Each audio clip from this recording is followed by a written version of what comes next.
Hello everyone, welcome to सिविलैटिक्स। चलिए, आज हम जो सब्जेक्ट स्टार्ट करने वाले हैं वो है आपका सब्जेक्ट साइंस एंड टेक्नोलॉजी। ठीक है, इसमें अगर हम सिर्फ साइंस की बात करें, बेसिक साइंस, किसकी बात करें? Basic science. तो बेसिकली इसमें फिजिक्स, केमिस्ट्री और इसको एक और सब्जेक्ट है इसमें बायोलॉजी। ये तीनों जितने भी जनरल कॉम्पिटिशन कह लो, या एसएससी हो गया, रेलवे हो गया, इवन स्टेट पीएससी, यूपीएससी में तो थोड़ा सा डेप्थ लेवल पे जाता है। ये इसका स्टैंडर्ड जो रहता है, इसका स्टैंडर्ड रहता है up to 10th class. 10th class का या कह लो एनसीईआरटी। आप एनसीईआरटी अगर 8th, 9th और 10th, इसका अगर साइंस का बुक आप पढ़ लें, साइंस का बुक, ये तीनों का साइंस का बुक अगर पढ़ लें आप, तो आप बेसिक साइंस आप कंप्लीट कर लीजिएगा। क्या कंप्लीट हो जाएगा आपका? Basic science. अब ये जो हम सब्जेक्ट के बारे में बता रहे हैं, ये जो सब्जेक्ट हमको पढ़ना है, हमको, ये हम किसकी बात कर रहे हैं? साइंस एंड टेक्नोलॉजी की बात कर रहे हैं। तो इसमें हम साइंस एंड टेक्नोलॉजी में पढ़ेंगे क्या? बेसिक साइंस में हम तो देख लिए कि भाई फिजिक्स, केमिस्ट्री, बायोलॉजी है, और उसमें वो भी 10th स्टैंडर्ड तक हम लोग पढ़ते हैं तो वो कवर हो जाता है। अब इसमें हम देखेंगे जैसे बेसिक बायोसाइंस, जैसे डीएनए आरएनए का स्ट्रक्चर, जैसे जियोनॉमिक्स, जैसे जेनेटिक इंजीनियरिंग, जैसे stem cell, DNA fingerprinting, nano technology, robotics, space technology, satellite, space mission, ये सब चीज़ें हम किसमें पढ़ेंगे? साइंस एंड टेक्नोलॉजी में। अब इसमें हम लोग बहुत सारे देखेंगे कंपेरिजन, वर्ल्ड में क्या चल रहा है, उसके बाद इंडिया कहाँ खड़ा है वर्ल्ड के कंपेरिजन में, किसमें? टेक्नोलॉजी में, टेक्नोलॉजी में। ठीक है,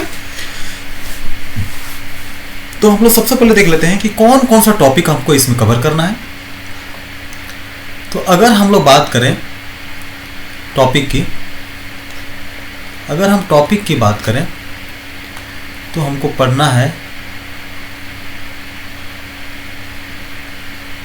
अगर हम टॉपिक की बात करें तो पहला पढ़ना है basic bioscience, basic bioscience.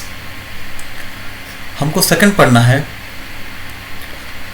DNA and RNA. Basically आप देखिएगा ना, तो इसमें हम लोग सेल स्ट्रक्चर, इसमें बेसिक बायोसाइंस में हम लोग सेल स्ट्रक्चर वगैरह पढ़ेंगे, स्ट्रक्चर पढ़ेंगे, उसका ऑर्गेनेलिज पढ़ेंगे। जो आप बायोलॉजी जब पढ़िए ना बेसिक साइंस में, तो आपको ये सब चीज़ बताया जाएगा। तो हम यहाँ से एक्चुअली क्या है कि हमको टॉपिक को कवर करना है, तो हम बेसिक से लेकर एडवांस लेवल तक जाएंगे। ठीक है, तो फर्स्ट हम लोग क्या देखेंगे? Basic bioscience. दूसरा हम लोग डीएनए आरएनए, और हम लोग थर्ड देखेंगे इसमें जेनोमिक्स, जेनोमिक्स। ठीक है, फोर्थ हम लोग देखेंगे इसमें जेनेटिक इंजीनियरिंग। फिफ्थ हम लोग देखेंगे इसमें स्टेम सेल। सिक्स हम लोग इसमें देखेंगे क्लोनिंग, कि पूरा डीएनए वगैरह, पूरा बॉडी की क्लोनिंग किया जाता है। जैसे आपको पूछ देगा कि पहला कौन सा जानवर था जिससे क्लोनिंग किया गया था, तो सीप था, भेड़ था, उसका नाम क्या था, कहाँ हुआ था, क्लोनिंग कौन सा जगह पे हुआ था, ये सब चीज़ें थोड़ा सा हम लोग उसमें देखेंगे। क्लोनिंग का प्रोसेस क्या है, कैसे उसमें हम लोग एक जानवर का डीएनए उठा के हम लोग हुबहू वही डीएनए के उस जानवर को हम लोग बना देते हैं। ठीक है, ये सब चीज़ देखेंगे। उसके बाद देखेंगे सरोगेसी। क्लोनिंग जानवरों में होता है, मैक्सिमम ह्यूमन में हो सकता है, बट उसमें टेक्नोलॉजी एडवांस है। अगर हम बोलें तो यहाँ क्या देखेंगे हम लोग? क्लोनिंग। क्या देखेंगे? क्लोनिंग। क्लोनिंग तो हो ही गया, सॉरी क्लोनिंग तो हो गया। हम किसकी बात करेंगे फिर? सरोगेसी की हम बोले ना, सरोगेसी। आप लोग सरोगेट मदर की बात, सरोगेट मदर का सुने होंगे। फॉर एग्जाम्पल अगर हम बोले सरोगेट, सरोगेट होता क्या है? कुछ नहीं, अगर कोई female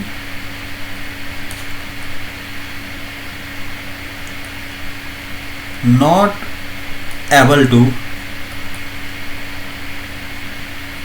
give the birth, give the child birth, मतलब वो बच्चा पैदा करने में असमर्थ हो, ठीक है, तो क्या करेगा? ये अपने पार्टनर, मेल और फीमेल, ये अपने पार्टनर के साथ मिलके ओवरी का निर्माण करेगा और वो ओवरी अनदर वुमेन में, किसमें? अनदर वुमेन के अंदर उसको इनलेट कर देगा, ठीक है, through the process, IVF process वगैरह ये सब चीजें होता है थ्रू द प्रोसेस। और फिर चाइल्ड का बर्थ होगा। तो इस प्रोसेस को हम लोग क्या बोलते हैं? सरोगेसी। और ये जो महिला चाइल्ड को, जो बच्चा को जो जन्म देती है ना, उसको बोलते हैं सरोगेट मदर। मतलब इसका बाय जेनेटिक माता पिता कोई और रहेगा, बट उसको पेट में, कोख में रखने वाला, कह सकते हैं हिंदी भाषा में कोख में रखने वाला मदर कोई होगा, इसी को बोलते हैं सरोगेट मदर। अगर हम बोला जाए फॉर एग्जांपल, तो न्यूज में आया था शाहरुख खान का जो थर्ड चाइल्ड है, आई थिंक अब्राहम नाम है, अब्राहम खान, वो सरोगेसी से हुआ था, सरोगेसी से हुआ है, ठीक है। हम डिटेल में देखेंगे इसका प्रोसेस क्या है। उसके बाद हम लोग अगर आए नेक्स्ट की अगर बात करें हम लोग, उसके बाद हम लोग देखेंगे सरोगेसी के बाद, सरोगेसी के बाद हम लोग देखें 8 नंबर पे, 7 उधर हो गया था, 8 नंबर पे हम लोग देखेंगे जीन थेरेपी। जीन थेरेपी, आप लोग जीन थेरेपी क्या होता है? कोई भी जेनेटिक डिसऑर्डर हो, जेनेटिक डिसऑर्डर का मतलब है कोई भी अनुवांशिक बीमारी हो, अनुवांशिक बीमारी आपको जो माता पिता से मिला है और बच्चे में हो, तो डॉक्टर लोग क्या करता है ना कि इसमें जब ओवरी बनता है या कह लो भ्रूण बनता है, तो भ्रूण बनने के साथ में इसमें ट्रीटमेंट किया जाता है, और जो डिफेक्ट है, कह सकते हो डिसऑर्डर है, जो डिसऑर्डर है कहाँ पे? जीन में, इसको निकालता है और जीन को क्या करता है? करेक्ट करता है, या कह लो डिजीज जो होता बच्चा में आने वाला टाइम में, उसको दूर कर देता है, मतलब निकाल देता है वहां से, ठीक है। तो ये हो गया जीन थेरेपी। उसके बाद हम लोग देखेंगे इसमें 9th नंबर की अगर बात करें, हम लोग देखेंगे DNA फिंगरप्रिंटिंग। DNA फिंगरप्रिंटिंग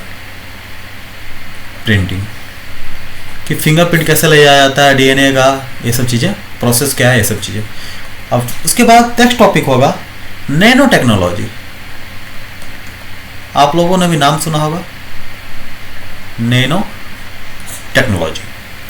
अगर नैनो टेक्नोलॉजी की बात करें तो बहुत सारे में, अगर हम देखो अभी अगर मॉडर्न टाइम में बोले तो अभी नैनो फर्टिलाइजर आ गया है, नैनो फर्टिलाइजर।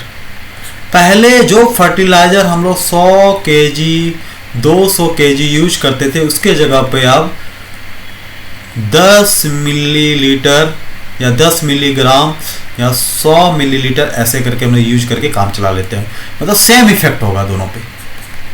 तो कहीं ना कहीं नैनो टेक्नोलॉजी आने से क्या हो गया, कहाँ वो 100-200 किलो को प्रोडक्शन करने में ज़्यादा कॉस्ट पड़ता होगा, या कॉस्ट नहीं कर सकते ज़्यादा, मतलब ज़्यादा चीज़ों को हम लोग को लगता है, हाँ कॉस्ट ही कर सकते हैं, और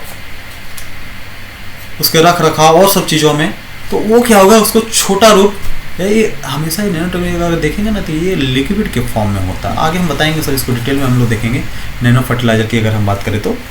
उसके बाद नेक्स्ट टॉपिक हम लोग पढ़ेंगे, इसमें नेक्स्ट होगा मेरा topic 11th number, robotics.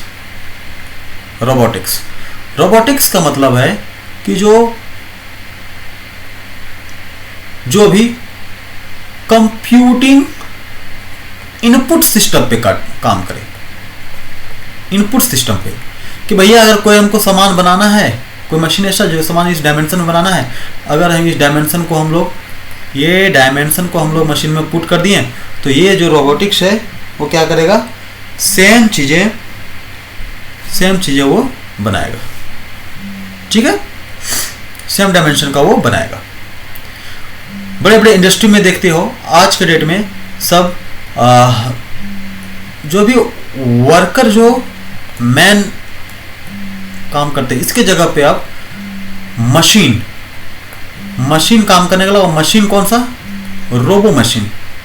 Robo means उसका कह सकते हो सेल्फ, जो भी आप उसमें इनपुट डालोगे उसका सेल्फ डिटर्मिनेशन, सेल्फ जो भी आप मतलब चाहते हैं वो आपको आउटपुट के रूप में देगा। ठीक है, इसमें आप देखो ना, इसमें अगर देखोगे तो रोबोटिक्स बहुत एडवांस चीज़ है, बड़े बड़े इंडस्ट्री में यूज होता है। और मैक्सिमम आज के जो अगर बोला जाए, मैक्सिमम जो मैन पावर जो है उसका जॉब आज रोबोटिक्स छीन ले रहा है इंडस्ट्री में। उसके बाद हम देखेंगे, हम लोग प्रो कॉन्स सब देखेंगे हम लोग। नेक्स्ट जो होगा टॉपिक मेरा, नेक्स्ट टॉपिक की अगर हम बात करें तो ये होगा मेरा 12th लेवल का, 12th लेवल के, sorry 12th space technology, space technology. ठीक है, स्पेस टेक्नोलॉजी में देखेंगे कौन कौन सा देश कौन कौन सा अंतरिक्ष यान बनाया है, अंतरिक्ष स्पेस स्टेशन बनाया है, दक्षिणी ध्रुव पे कौन सा है, उत्तरी ध्रुव पे कौन सा है, सारी चीजें इसमें देखेंगे। उसके बाद हम लोग देखेंगे 13th नंबर, सैटेलाइट। इसको डिटेल में देखेंगे, इसमें देख सकते टाइप्स ऑफ सैटेलाइट। ठीक है, उसके बाद टाइप्स में बहुत प्रकार होता है, जैसे अकॉर्डिंग टू हाइट, ठीक है, अकॉर्डिंग टू डायरेक्शन, ठीक है, अकॉर्डिंग टू नीड मीन्स कि ये भैया ये आपका कह सकते हो कि जैसे आर्मी के लिए है, सिविलियन के लिए है, जैसे नेविगेशन के लिए है, इटिशी बहुत सारी चीज़ें इसमें टाइप्स ऑफ देख रहे हैं सैटेलाइट में। पहले तो हम सैटेलाइट को डिफाइन करेंगे, सैटेलाइट होता है क्या, उसका टेक्नोलॉजी क्या है, वो कैसे वर्क करता है, कितना हाइट पे वो काम करता है, कितना हाइट पे रहने के बाद वो किस स्पीड से काम करता है, एनर्जी कहाँ से लेता है, एनर्जी कहाँ से आता है, कितना दिनों तक काम करेगा, उसके बाद जब वो काम करना बंद कर देता है उसके बाद उसका क्या होता है, जिसको डेवरेज बोलते हैं, डेवरेज के उसको हम कैसे हम लोग जो अंतरिक्ष में घूमते रहता है, उसके बाद क्या होता है, ये सब चीज़ें देखेंगे हम लोग। उसके बाद देखेंगे मोस्ट इम्पॉर्टेंट, इंडिया में जो स्पेस टेक्नोलॉजी में जो काम करता है वो कौन है, इसरो।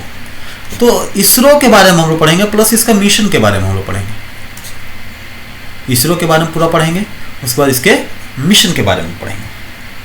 ठीक है, उसके बाद फिर हम लोग देखेंगे नेक्स्ट, हम लोग देखेंगे न्यूक्लियर टेक्नोलॉजी।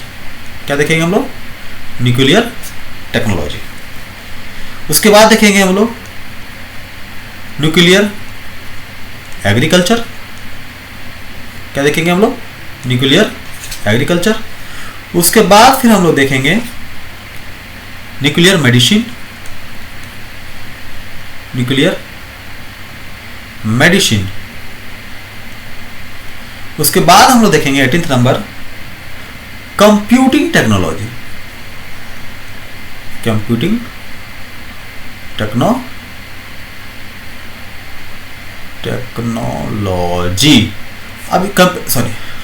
अब हम यहां बोल रहे हैं कि कंप्यूटिंग टेक्नोलॉजी में हम लोग क्या क्या देखेंगे। अगर इसकी बात करें तो इसमें देखेंगे टाइप्स ऑफ कंप्यूटर, तो इसमें सुपर कंप्यूटर हो गया, मिनी कंप्यूटर हो गया, ठीक है, ये सब चीज़ देखेंगे। उसके बाद इसका हम लोग देखेंगे थोड़ा सा कि ये वर्क कैसे करता है। अगर इसकी बात करें तो वर्ल्ड का जो भी सुपर कंप्यूटर है उसके बारे में थोड़ा सा हम लोग देखेंगे, वर्ल्ड सुपर कंप्यूटर के बारे में देखेंगे हम लोग, ठीक है।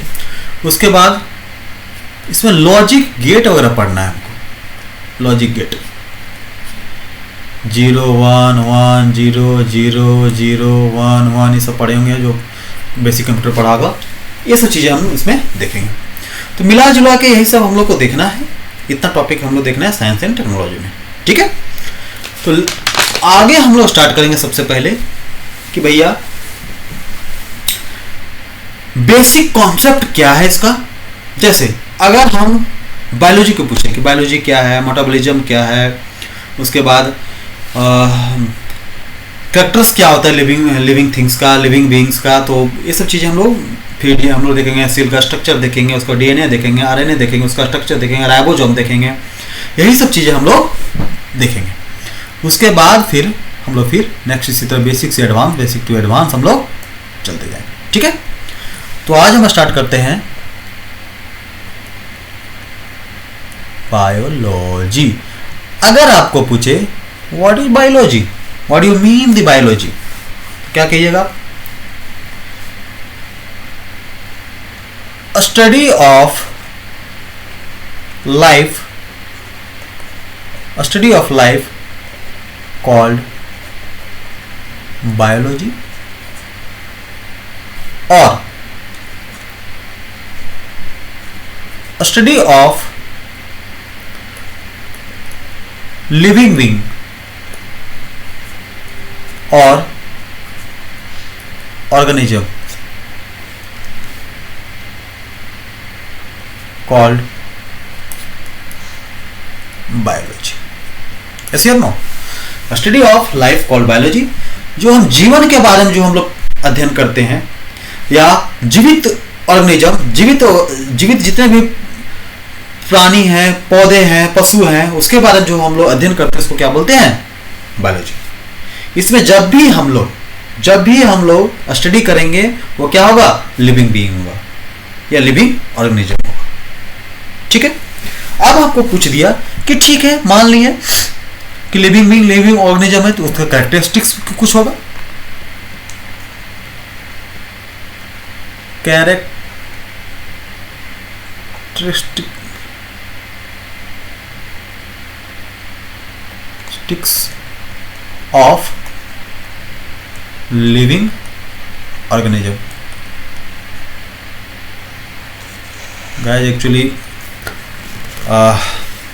राइटिंग पैड थोड़ा सा हल्का सा ख़राब है, इसलिए थोड़ा सा डिस्टर्बेंस हो रहा है, बट वो ठीक हो जाएगा। नया नया सेटअप हुआ है तो थोड़ा सा दिक्कत हो रहा है मुझे, धीरे धीरे सब कुछ ठीक हो जाएगा। चलिए अभी थोड़ा एडजस्ट कीजिएगा। अब कैरेक्टरिस्टिक्स की बात करें लिविंग ऑर्गेनिज्म में कि इसका कुछ ना कुछ कैरेक्टरिस्टिक्स होगा। जैसे फर्स्ट, सबसे पहले क्या होगा? ये क्या करेगा? रिप्रोडक्शन। रिप्रोडक्शन मीन्स ये क्या करेगा? अपना जो ऑर्गेनिज्म है उसको क्या करेगा? इंक्रीज करेगा। अब इंक्रीज कैसे करेगा?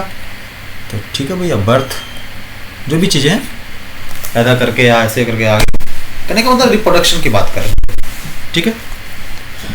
उसके बाद सेकेंड है इसमें सेल स्ट्रक्चर। सेल का कुछ ना कुछ स्ट्रक्चर होगा।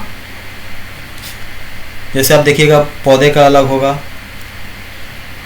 ह्यूमन बीइंग का अलग होगा सेल स्ट्रक्चर, तो उसमें कुछ ना कुछ डिफरेंस आएगा, उसका कैरेक्टरिस्टिक्स होगा। उसके बाद बायोकेमिकल रिएक्शंस, कुछ ना कुछ उसके शरीर में बायोकेमिकल, और इसी को क्या बोलते हैं? मेटाबॉलिज्म।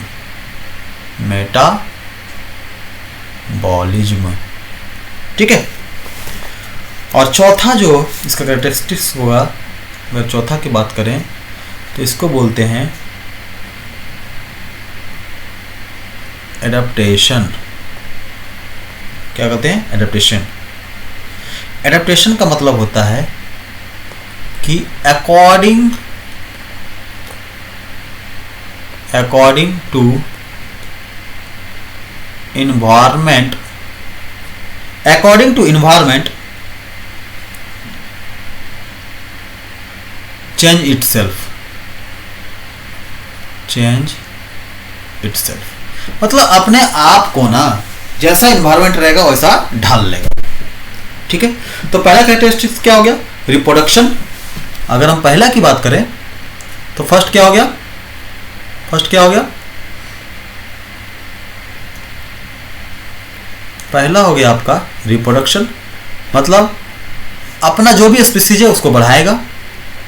इसका कुछ ना कुछ सेल स्ट्रक्चर होगा, देखो कोशिका का कुछ ना कुछ आकृति होगा, और भी इसमें डिफरेंशिएशन होगा, पशु का अलग होगा, प्लांट का अलग होगा, पादप का अलग होगा, ये सब चीज़ें, एनिमल का अलग होगा। और उसमें क्या होगा? बायोकेमिकल रिएक्शन, इसी को क्या बोलते हैं? मेटाबॉलिज्म। मेटाबॉलिज्म का ही मतलब होता है, देखो ये एक प्रकार का फंक्शन, सेल का फंक्शन है। ठीक है, इसमें क्या होता है? बायोकेमिकल रिएक्शन होता है। जितने भी हमारे शरीर में, बॉडी में जो बायोकेमिकल पाया जाता है, नाइट्रोजन के फॉर्म में, हाइड्रोजन के फॉर्म में, जो भी चीज़ें हैं उसमें इंटर रिएक्शन होता है, उसी को हम लोग क्या बोलते हैं? मेटाबॉलिज्म। देखो अगर मेटाबॉलिज्म की भी बात करें तो दो प्रकार का होता है, एक होता है कंस्ट्रक्टिव मेटाबॉलिज्म, एक होता है डिस्ट्रक्टिव मेटाबॉलिज्म। चलो ठीक है, देख लेते हैं इसको भी, थोड़ा सा साइड में देख लेते हैं, कोई बात नहीं। देखो अगर तुमको कोई पूछ दे कि मेटाबॉलिज्म क्या होता है, मेटाबॉलिज्म क्या होता है, हम क्या बोले? ये क्या होता है? Biochemical reaction. ये क्या होता है? Biochemical reaction. क्या कह लो? It is the function of cell. किसका फंक्शन है? सेल का। अगर पूछ दिया कि कितने प्रकार का होता है भैया, टाइप्स पूछ दिया तो भैया एक तो होता है कंस्ट्रक्टिव मेटाबॉलिज्म,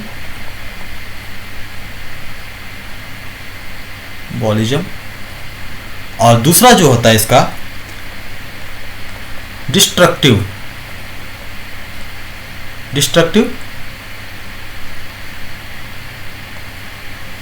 मेटाबॉलिज्म। ठीक है, इसी को हम लोग, कंस्ट्रक्टिव को हम लोग क्या दूसरा नाम बोल देते हैं? एनाबॉलिज्म। और इसको दूसरा नाम देते हैं कैटाबॉलिज्म। Anabolism, catabolism. इसमें क्या होता है? यहां इसमें इस प्रोसेस में अगर बोले तो क्या लिबरेट होगा? अगर लिबरेट क्या होगा मतलब वो वहां से क्या निकलेगा? तो मैटर, कुछ ना कुछ पदार्थ निकलेगा। ठीक है, या पदार्थ का निर्माण होगा। यहां से क्या लिबरेट होगा? अगर यहां से लिबरेट की बात करें तो यहां हमेशा लिबरेट होगा एनर्जी, ऊर्जा। यहां क्या लिबरेट होगा? ऊर्जा हमेशा लिबरेट होगा। ठीक है, तो ये हो गया थोड़ा सा मेटाबॉलिज्म के बारे में। अब हम लोग थोड़ा सा देखते हैं सेल के बारे में। चलिए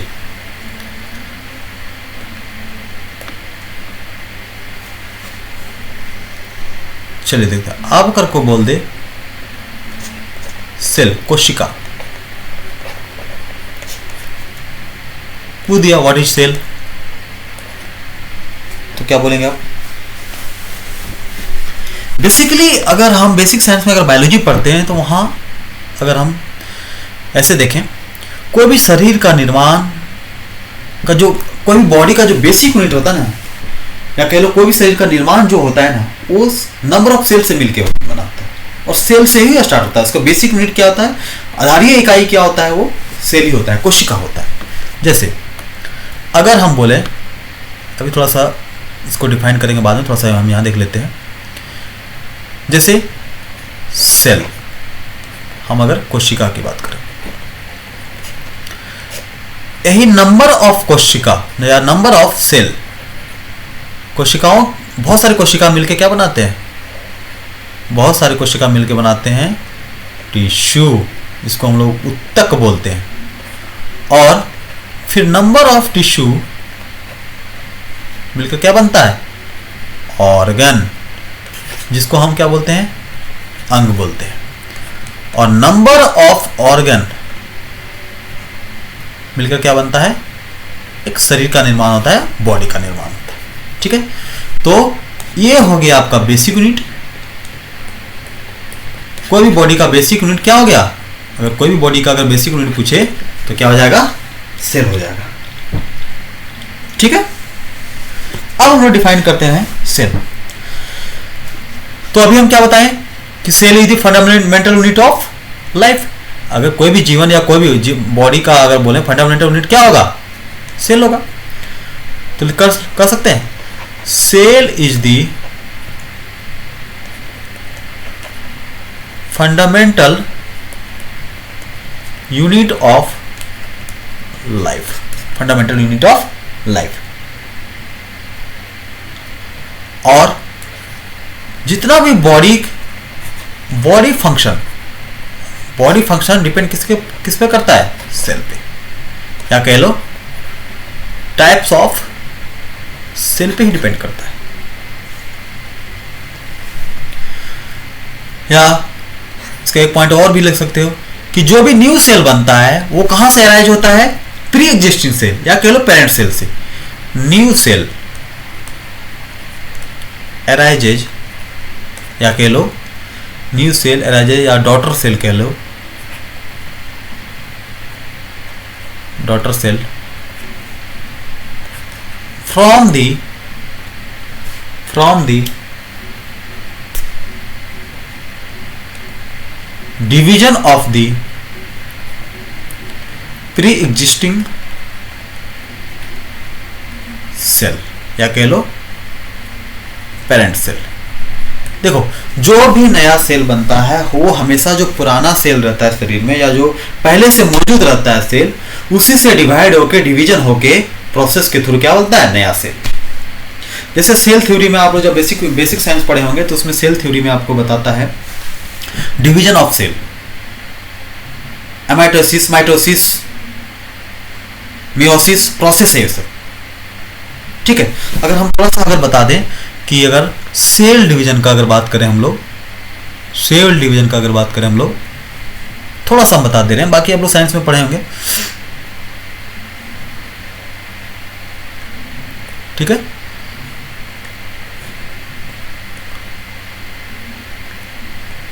ये G1 होता है, ये S, ये G2, और ये यहां से यहां जो प्रोसेस होता है इसको बोलते हैं साइटोकाइनेसिस। ठीक है, और इसमें ये वाला प्रोसेस में इसको बोलते हैं प्रोफेज, इसको बोलते हैं मेटाफेज, इसको बोलते हैं एनाफेज, और इसको बोलते हैं टेलोफेज। पी से हो जाएगा प्रोफेज, एम से हो जाएगा मेटाफेज, और ए से हो जाएगा एनाफेज, और टी से हो जाएगा टेलोफेज। क्या हो जाएगा, टेलोफेज। देखिए, साइटोकाइनेसिस प्रोसेस जैसे ही होगा लास्ट, देखो ऐसे चलता है, यहाँ से स्टार्ट होता है ये प्रोसेस और यहाँ तक आता है पहले, और फिर यहाँ से फिर डिवीजन होना स्टार्ट हो जाता है। देखो इसमें क्या होता है, जब एक सेल, अभी सपोज इस वाले पॉइंट की बात करो, अभी सेल ऐसे है, न्यूक्लियस यहाँ है, यहाँ सेल ऐसे, अब यहाँ से क्या होगा, डिवाइड होने के लिए ग्रोथ होना शुरू होगा, इसको बोलते हैं G1 फेज। जो अब क्या होगा, डिवाइड होने के लिए अब स्टार्टिंग फेज होगा। ठीक है, G1 में ग्रोथ 1 में क्या होगा, डिवाइड होने के लिए स्टार्ट करेगा, यहां ग्रोथ होगा इसेंशियल ऑर्गेनेलिज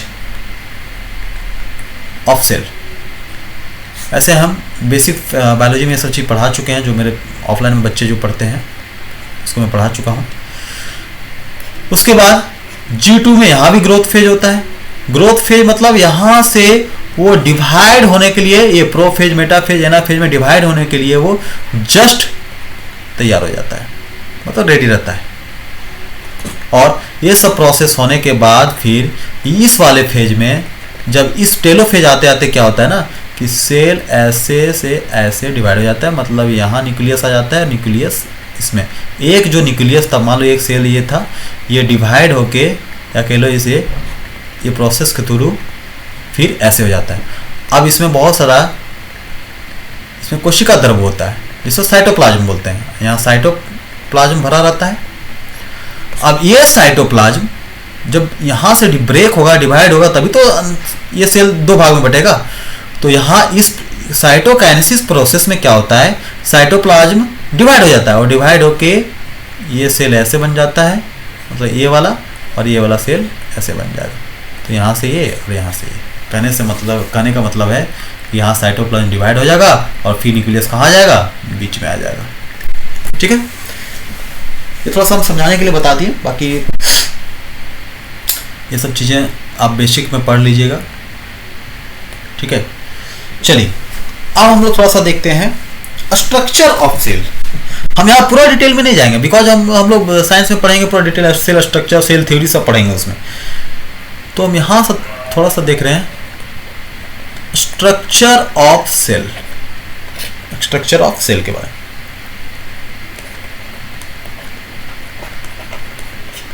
कोशिका की आकृति, कोशिका में कौन कौन सा कंपोनेंट था।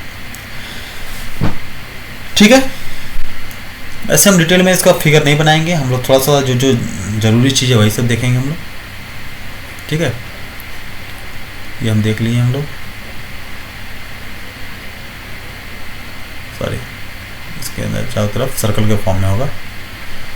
ठीक है, और यहाँ बाकी अगर हम बोले तो यहाँ ये साइटोप्लाज्म यहाँ रहता है। ठीक है, ये साइटोप्लाज्म है।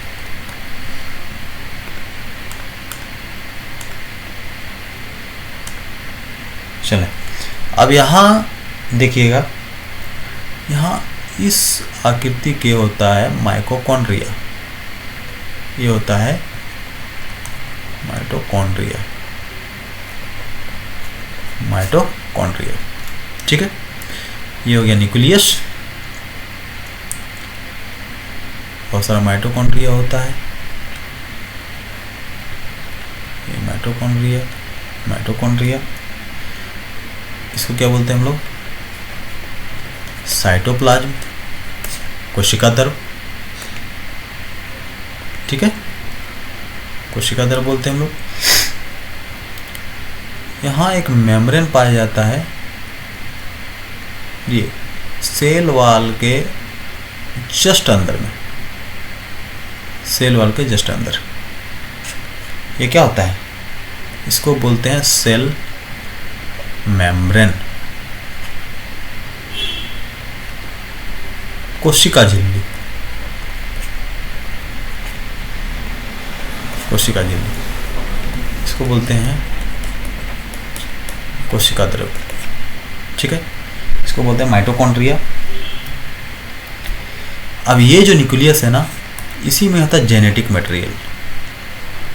Genetic material, genetic material means क्या करेगा, ये क्या कंटेंट अपने पास क्या रखता है, डीएनए एंड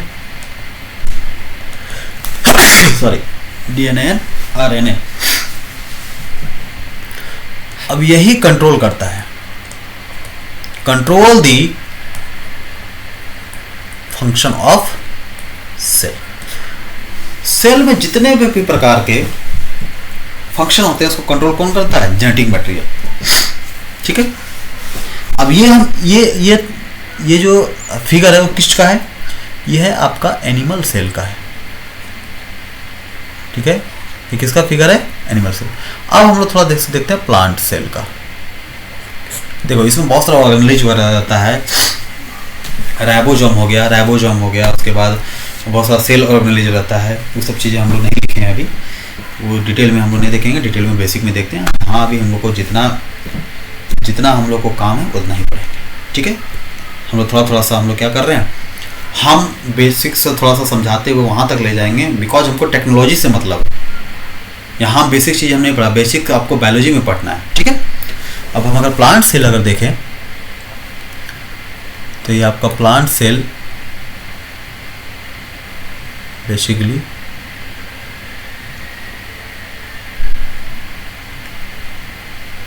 ठीक है।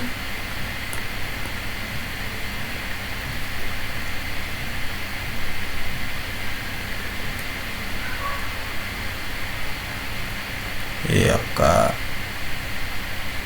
प्लांट सेल,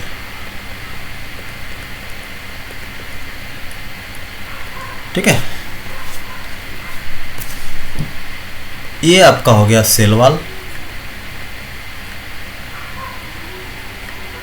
कोशिका भित्ति बोलते हैं हिंदी में, कोशिका भित्ति। ये आपका हो गया cell membrane, cell membrane.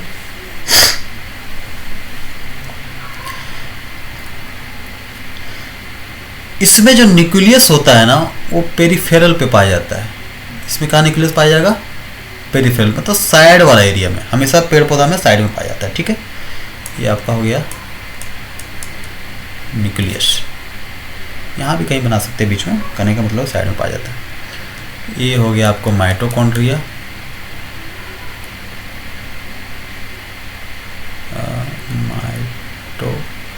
Mitochondria, ठीक है। और इसमें जो अगर हम बोले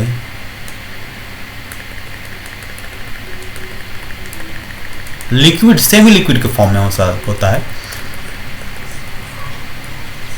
इसको क्या हम बोलेंगे, इसका हम नाम देंगे साइटोप्लाज्म, साइटोप्लाज्म, ठीक है। अब इसमें देखोगे यहां एक वॉक्यूल पाया जाता है, बहुत बड़ा होता है, कहने का मतलब सबसे बड़ा पार्ट जो होता है सेल का, प्लांट सेल में, तो वो क्या होता है,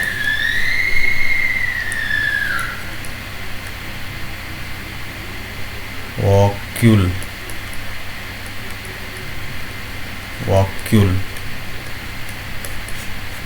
ठीक है। और यहाँ क्या मौजूद रहता है, वाटर, जल मौजूद रहता है।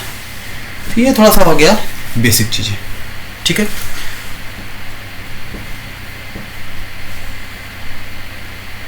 इसमें कुछ देखोगे तो आपका क्लोरोप्लास्ट भी मौजूद रहता है। अगर प्लांट वाले में देखोगे तो यहाँ क्लोरोप्लास्ट भी रहता है, जैसे ग्रीन क्लोरोप्लास्ट, ये देखोगे तो ये क्लोरोप्लास्ट रहता है।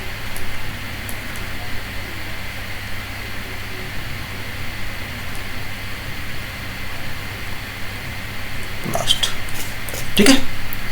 तो ये तो बेसिक का स्ट्रक्चर हो गया, बेसिक कह लो, इसमें पूरा भी नहीं है, बेसिक मतलब मीन्स उतना डिटेल में हम लोग नहीं जाएंगे, इसीलिए हम लोग उतना डिटेल में हम स्ट्रक्चर नहीं बनाए। उसमें बहुत सारा कुछ ऑर्गेनेज वगैरह बनाना पड़ता है, राइबोसोम वगैरह जहाँ प्रोटीन का सिंथेसिस वगैरह होता है, वो सब चीज़ें बनाना पड़ता है। बट इसमें जो मेन चीज़ें हैं वही चीज़ हम लोग देखेंगे, ठीक है। जैसे फर्स्ट अगर हम बात करें, पहला हम लोग क्या क्या देखेंगे इसमें,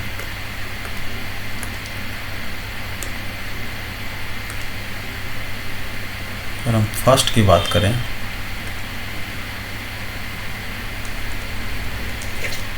फर्स्ट हम लोग देखेंगे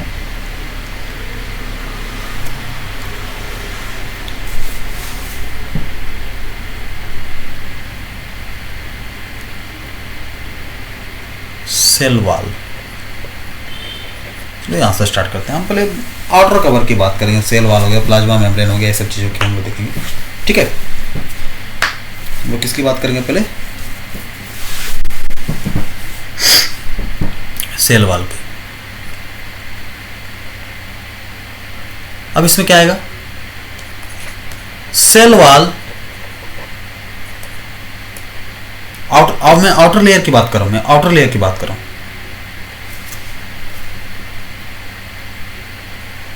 only found in plant, plant, ठीक है। दूसरा क्या कर सकते हैं, सेकंड चीज, it is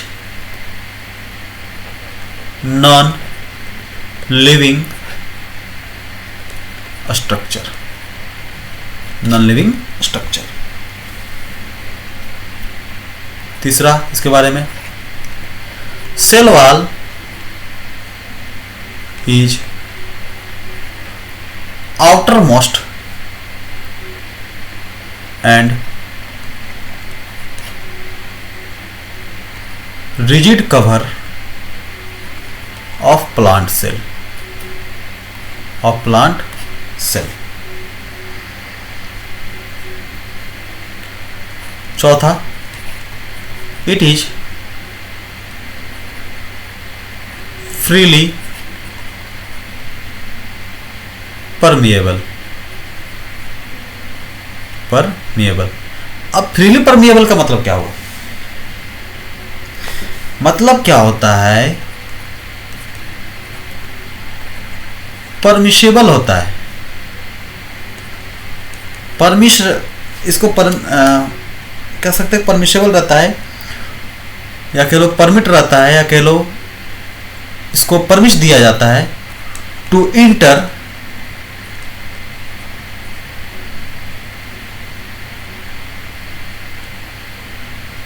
the water, salt, sugar, etc। कहने का मतलब है सेल वॉल के थ्रू परमिसेबल रहता है, किसके थ्रू क्या क्या जा सकता है, वाटर, सॉल्ट, शुगर और बहुत सारा मिनरल्स वगैरह, ठीक है।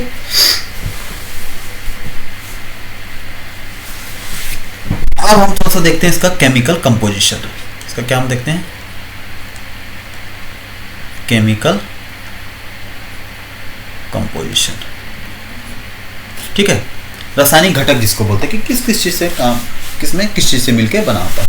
अगर हम प्लांट की बात करें, पहला अगर हम प्लांट की बात करें तो इसका जो सेल वॉल है किससे मिलकर बना होता है, अगर इसका हम सेल वॉल की बात करें तो ये मिलकर बना होता है आपका सेलुलोज से, सेलुलोज ऐसे लिख सकते हैं, मेड अप बाय सेलुलोज। अगर दूसरा हम बोलें एल्गई का सेल वॉल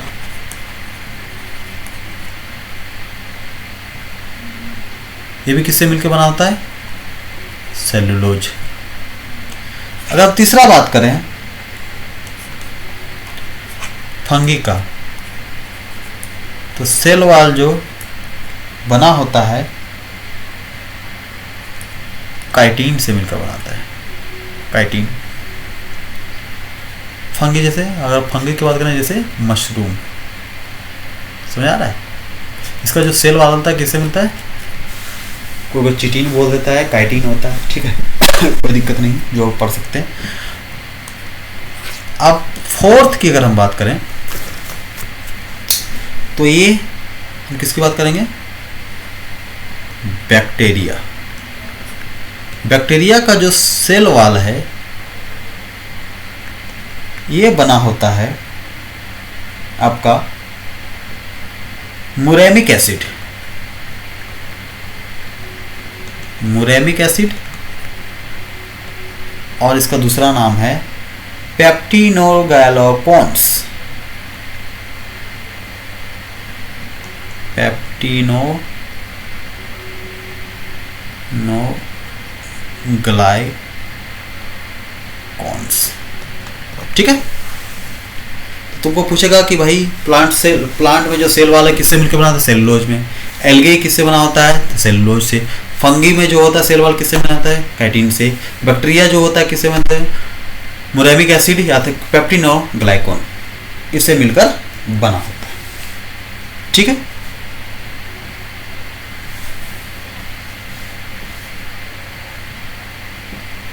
अब तुमको अगर पूछे कि भैया बैक्टीरिया, एक क्वेश्चन तुम लोगों से कि बैक्टीरिया जो है वो पादप है या जंतु है? बैक्टीरिया इज एनिमल और प्लांट? बैक्टीरिया इज एनिमल और प्लांट, क्या आंसर करोगे? हम डिफरेंस क्या बताएं कि भैया एनिमल का जो सेल है उसमें सेल वाल नहीं पाया जाएगा, ठीक है, जबकि बैक्टीरिया में सेल वाल पाया जा रहा है। तो सेल वाल पाया जा रहा है तो मतलब किस कैटेगरी में आएगा? ये प्लांट की कैटेगरी में। ठीक है। अगर टेक्नोलॉजी वाइज देखें तो बल्कि हम लोग बैक्टीरिया हम लोग किस में देखते हैं? हमको लगता है बैक्टीरिया हम लोग हमेशा लिविंग थिंग है, बट उसमें लिविंग थिंग तो ये भी है, तो उसमें हम लोग कंसिडर हमेशा करते हैं किस में है, ऐसा माना जाता है। सुनने से लगता है कि नहीं वो एनिमल में आएगा, बट वैसा नहीं, प्लांट में आएगा। ठीक है, याद रखना इस बात को। चलें, अब सेल वाल हो गया। अब हम लोग सेकंड चीज देखते हैं। अब इसमें दूसरा हमको देखना है प्लाज्मा मेम्ब्रेन। प्लाज्मा झिल्ली। ठीक है, इसका कुछ प्रॉपर्टीज लिख लो। पहला, it is present in both animal and plant cell. ठीक है। दूसरा, सेकंड इसका, इट इज लिविंग स्ट्रक्चर। ठीक है, बट प्लाज्मा झिल्ली से सिलेक्टिवली परमिशेबल होता है। जो भी चीजें, जो भी सेल के अंदर जो भी चीज आया, मिनरल्स आया, ऑर्गेनेज आया, पर जो न्यूक्लियस को जो चीज चाहिए वही प्लाज्मा मेंबर ही उसको अंदर आने देगा। तो कैसा होगा? सिलेक्टिवली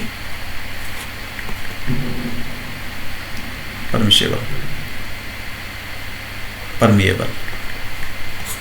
ठीक है। अब इसका चौथा प्रॉपर्टी हम देखें, chemical composition. Chemical composition of plasma membrane. ठीक है।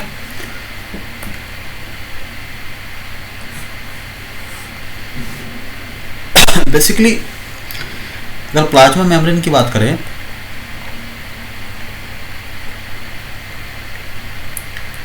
तो ये बनता है आपका लिपिड ये फैट है। ठीक है, लिपिड प्लस प्रोटीन। किसके से मिलकर बनता है? लिपिड और प्रोटीन। लिपिड बेसिकली क्या है? एक तरह का फैट है। ठीक है, क्या कह लो फॉस्फोलिपिड। और लिपिड अगर पूछते कौन सा लिपिड, तो ये होगा फॉस्फोलिपिड प्लस प्रोटीन।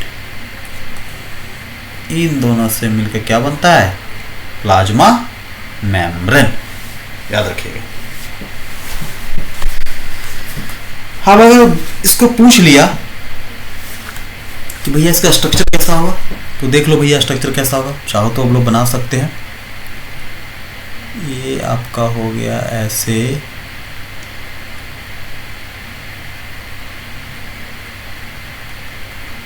ठीक है, और ये आपका हो गया ऐसे ऐसे। यहाँ जो मौजूद रहेगा, यहाँ लिपिड रहेगा, यहाँ और यहाँ क्या रहेगा? लिपिड, ठीक है, और यहाँ रहेगा प्रोटीन और यहाँ रहेगा प्रोटीन। ये सैंडविच जैसा रहेगा, ऊपर नीचे प्रोटीन रहेगा, बीच में लिपिड रहेगा, ठीक है। ये इसका कह लो स्ट्रक्चर हो गया, अलग से आपको कॉपी में बना लीजिएगा, ठीक है।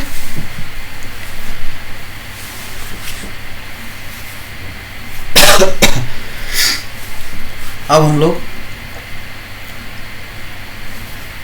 प्लाज्मा मेम्ब्रेन हो गया, सेल वॉल हो गया, प्लाज्मा मेम्ब्रेन हो गया। अब हम लोग देखेंगे साइटोप्लाज्म। हम लोग क्या देखेंगे, तीसरा हम लोग क्या देखेंगे, साइटोप्लाज्म।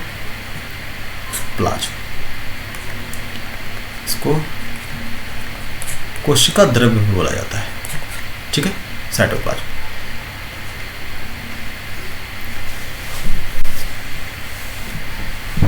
यही कोशिका द्रव्य में जो होता है ना, सेल ऑर्गेनल, विभिन्न प्रकार के ऑर्गेनल जो उसमें पाया जाता है, छोटा छोटा जो कंपोनेंट पाए जाते हैं, सब इसी में घुला रहता है, ठीक है, इसी के साथ रहता है।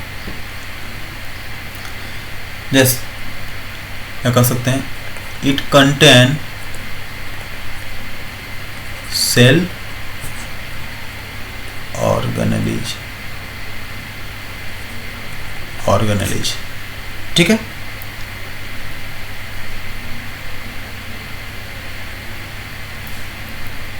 अब लोग देख लेते हैं types of cell organelles. Types of cell organelles.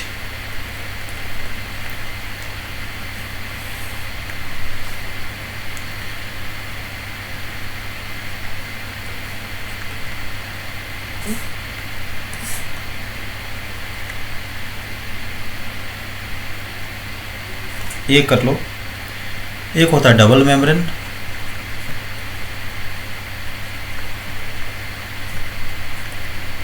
B कर लो सिंगल मेम्ब्रेन, और सी कर लो नो मेम्ब्रेन, ठीक है। नो मेम्ब्रेन जैसे इसका एग्जांपल अगर बोलें, जिसमें कोई भी मेम्ब्रेन नहीं पाया जाता है, राइबोसोम। किस काम आता है, प्रोटीन सिंथेसिस में, ठीक है। तो इसमें दूसरा बोलें सेंट्रोसोम या सेंट्रोसोम। एक्चुअली जब सेल डिवीजन होता है ना, उसी समय सेंट्रोसोम से बहुत सा सेंट्रोलोइड निकलता है, और वो जाके अटैच होता है आपका राइबोसोम में, और उसको फिर डिवाइड करता है। उसका प्रोसेस अलग है, हम लोग उस पर अभी नहीं जा रहे हैं, सिर्फ हम बता दें सेंट्रोसोम क्या काम आता है, राइबोसोम क्या काम आता है, बस। अब आते हैं हम लोग सिंगल मेम्ब्रेन की बात करें। पहला इंडोप्लाज्मिक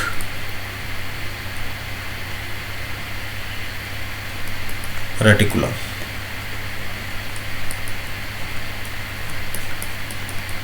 इसको ईआर भी बोलते हैं, ईआर। उसके बाद दूसरा इसमें पाया जाता है गोल्गी बॉडीज,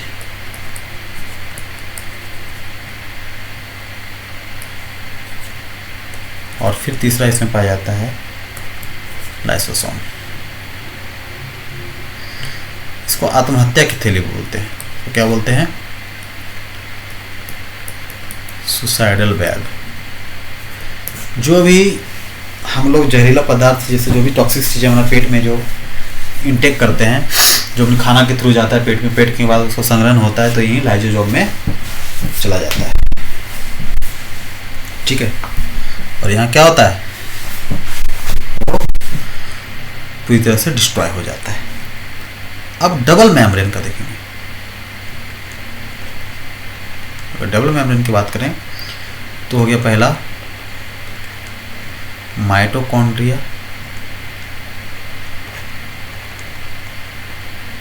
यहाँ क्या किस चीज़ का निर्माण होता है, यहाँ एनर्जी, ऊर्जा का उत्पादन करता है माइटोकॉन्ड्रिया। बिजली घर का पावर हाउस कहा जाता है सेल का। और दूसरा है प्लास्टिड्स। प्लास्टिड्स की बात करेंगे, ये only found in plant cell. कहाँ पाया जाता है? Plant cell. ठीक है, ये तो हो गया मेरा सेल ऑर्गेनेज। अब देख लेते हैं कि माइटोकॉन्ड्रिया का क्या काम है, प्लास्टिड्स का क्या काम है। थोड़ा थोड़ा हम लोग ये सब चीजें हम लोग देख लेंगे। ठीक है,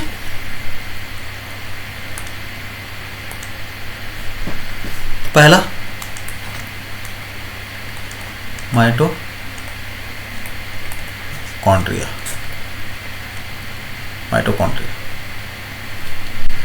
प्रोसेस को देख लेते हैं। Called power house of this cell. क्या कहलाता है? Power house of this cell. It is in double membrane structure।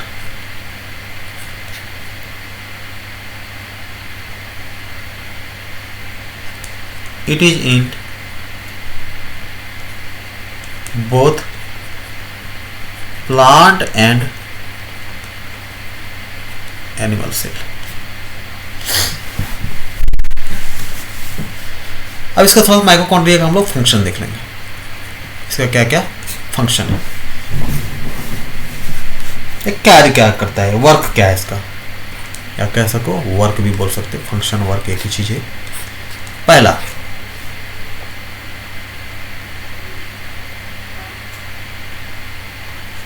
It provide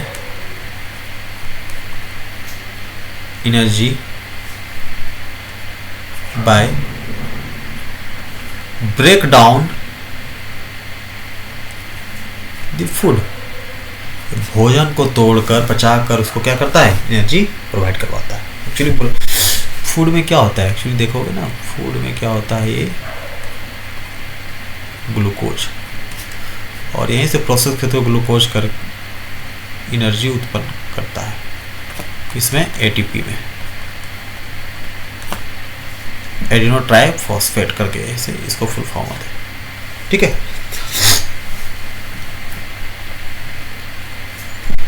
उसके बाद दूसरा, ग्लूकोज वहाँ से फूड के थ्रू ग्लूकोज मिलता है। ग्लूकोज में क्या होता है, वो एक्चुअली क्या है, इसको प्रोसेस देखो ना, एनर्जी ऑक्सीडेशन प्रोसेस के थ्रू ग्लूकोज भी वहाँ से होता है। ब्रेकडाउन ग्लूकोज को पहले खाना को ग्लूकोज में तोड़ता है, और ग्लूकोज को तोड़ने के बाद ग्लूकोज कहाँ जाता है? सेल में जाता है, और सेल में जाने के बाद फिर क्या होता है? एटीपी के फॉर्म में उसका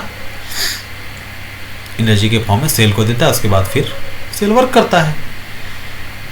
सेकेंड, इट प्रोवाइड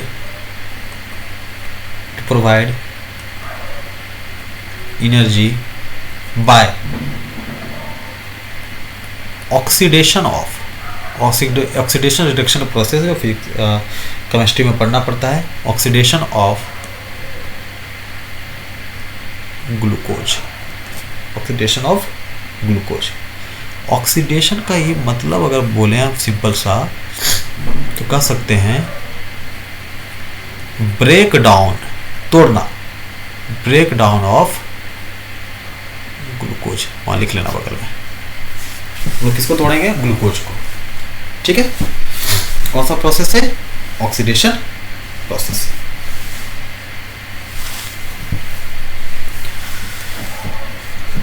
अब तीसरा इसका वर्क क्या है इसी प्रोसेस में? Cellular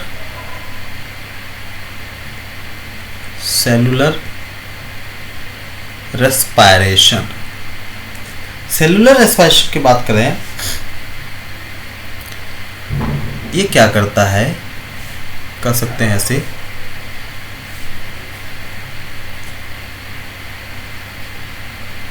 oxidation of glucose inside the cell.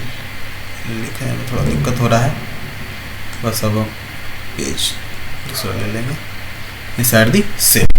चलो इतना फंक्शन है, ठीक है। पहला क्या है, it provide energy by break down the food. सबसे पहले इसका क्या काम है कि भैया ये फूड से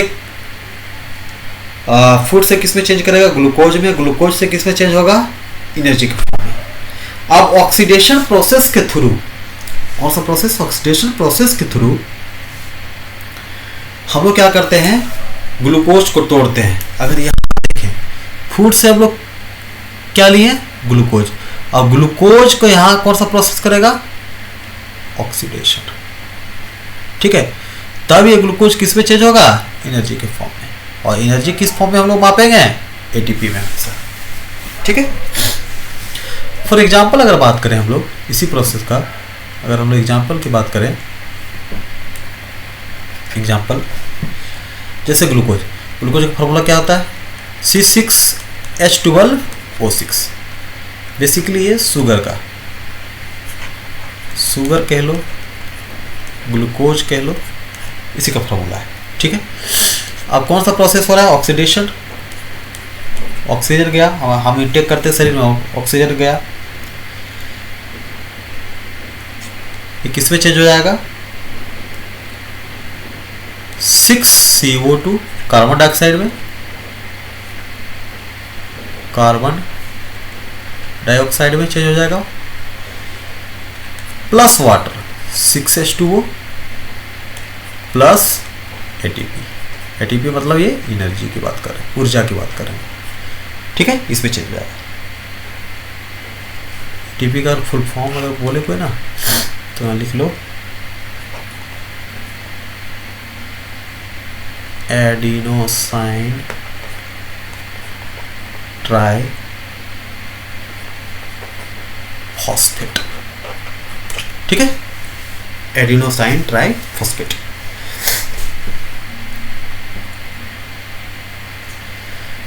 इसी को एटीपी को ना बहुत सारे तुमको वहाँ इसके बारे में वर्ड मिल जाएगा, जैसे क्वेश्चन में तुमको कहीं मिल जाएगा, जैसे इसके बारे में एटीपी कॉल्ड, लिख लो कोई साइड में, एटीपी कॉल्ड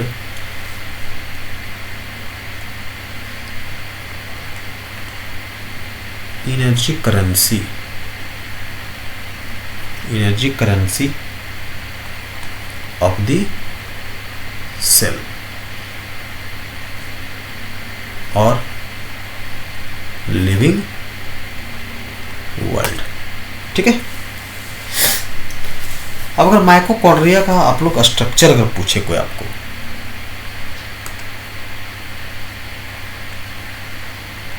किसकी बात कर रहे हैं,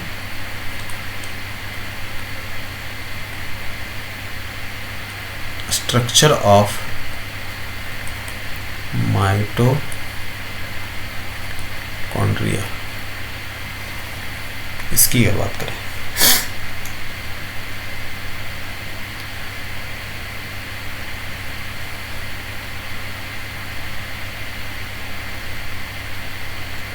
चले देखते हैं।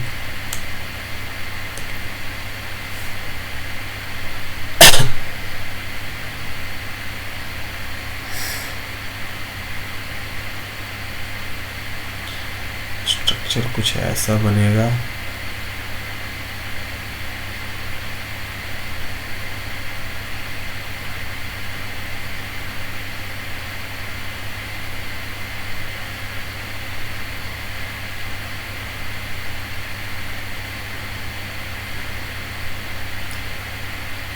स्ट्रक्चर कुछ ऐसा बनेगा,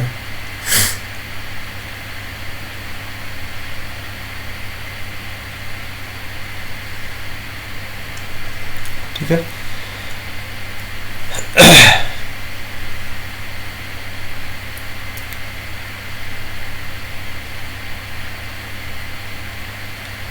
यहाँ इस वाले पार्ट में देखिएगा, इस वाले भाग में, मैं कहाँ बात कर रहा हूँ, इस वाले भाग में, इस वाले भाग में यहाँ ऐसे ऐसे करके डीएनए रहता है, ठीक है। इसको बोलते हैं माइटोकॉन्ड्रिया डीएनए,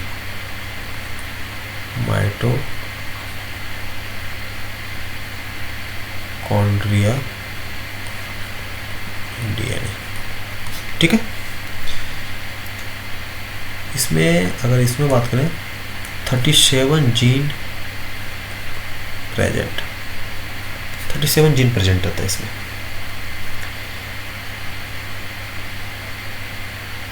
इसके बाद स्ट्रक्चर की अगर हम बात करें,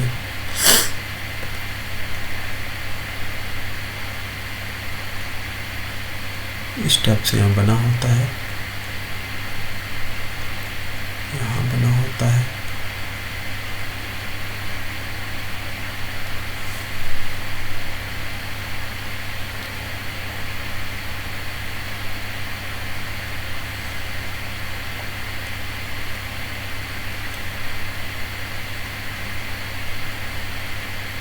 यहाँ बना होता है।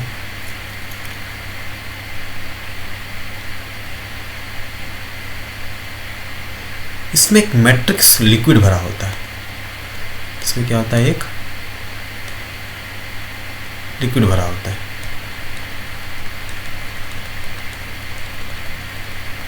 ठीक है, फिर हमें क्या होता है,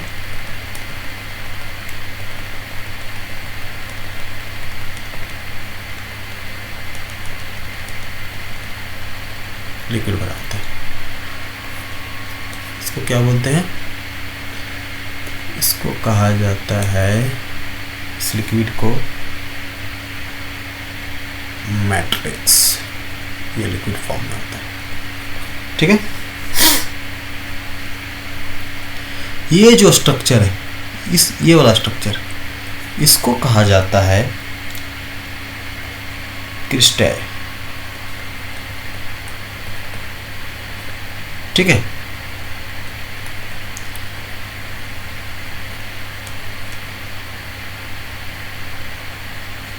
ये जो स्ट्रक्चर है क्या कहलाता है, क्रिस्टल।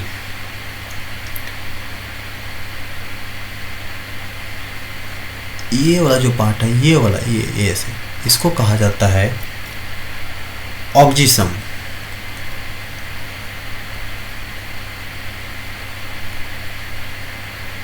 या इसको F1 पार्टिकल भी बोलते हैं, F1 पार्टिकल। ठीक है, ये क्या है, मेम्ब्रेन। ये भी क्या है, यहाँ भी पाया जाता है मेम्ब्रेन। ठीक है, इसलिए एक मेम्ब्रेन यहाँ, एक मेम्ब्रेन यहाँ, तो क्या हो जाएगा, डबल मेम्ब्रेन। ठीक है, तो ये रहा इसका स्ट्रक्चर। आप लोग कॉपी में अच्छे से बना लीजिएगा।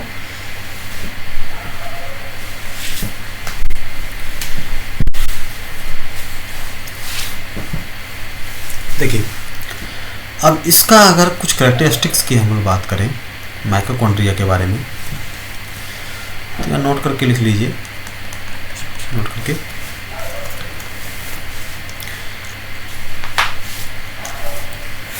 माइटोकॉन्ड्रिया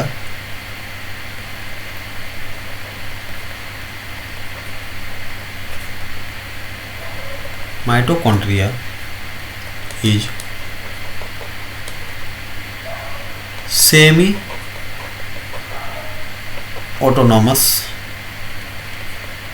structure,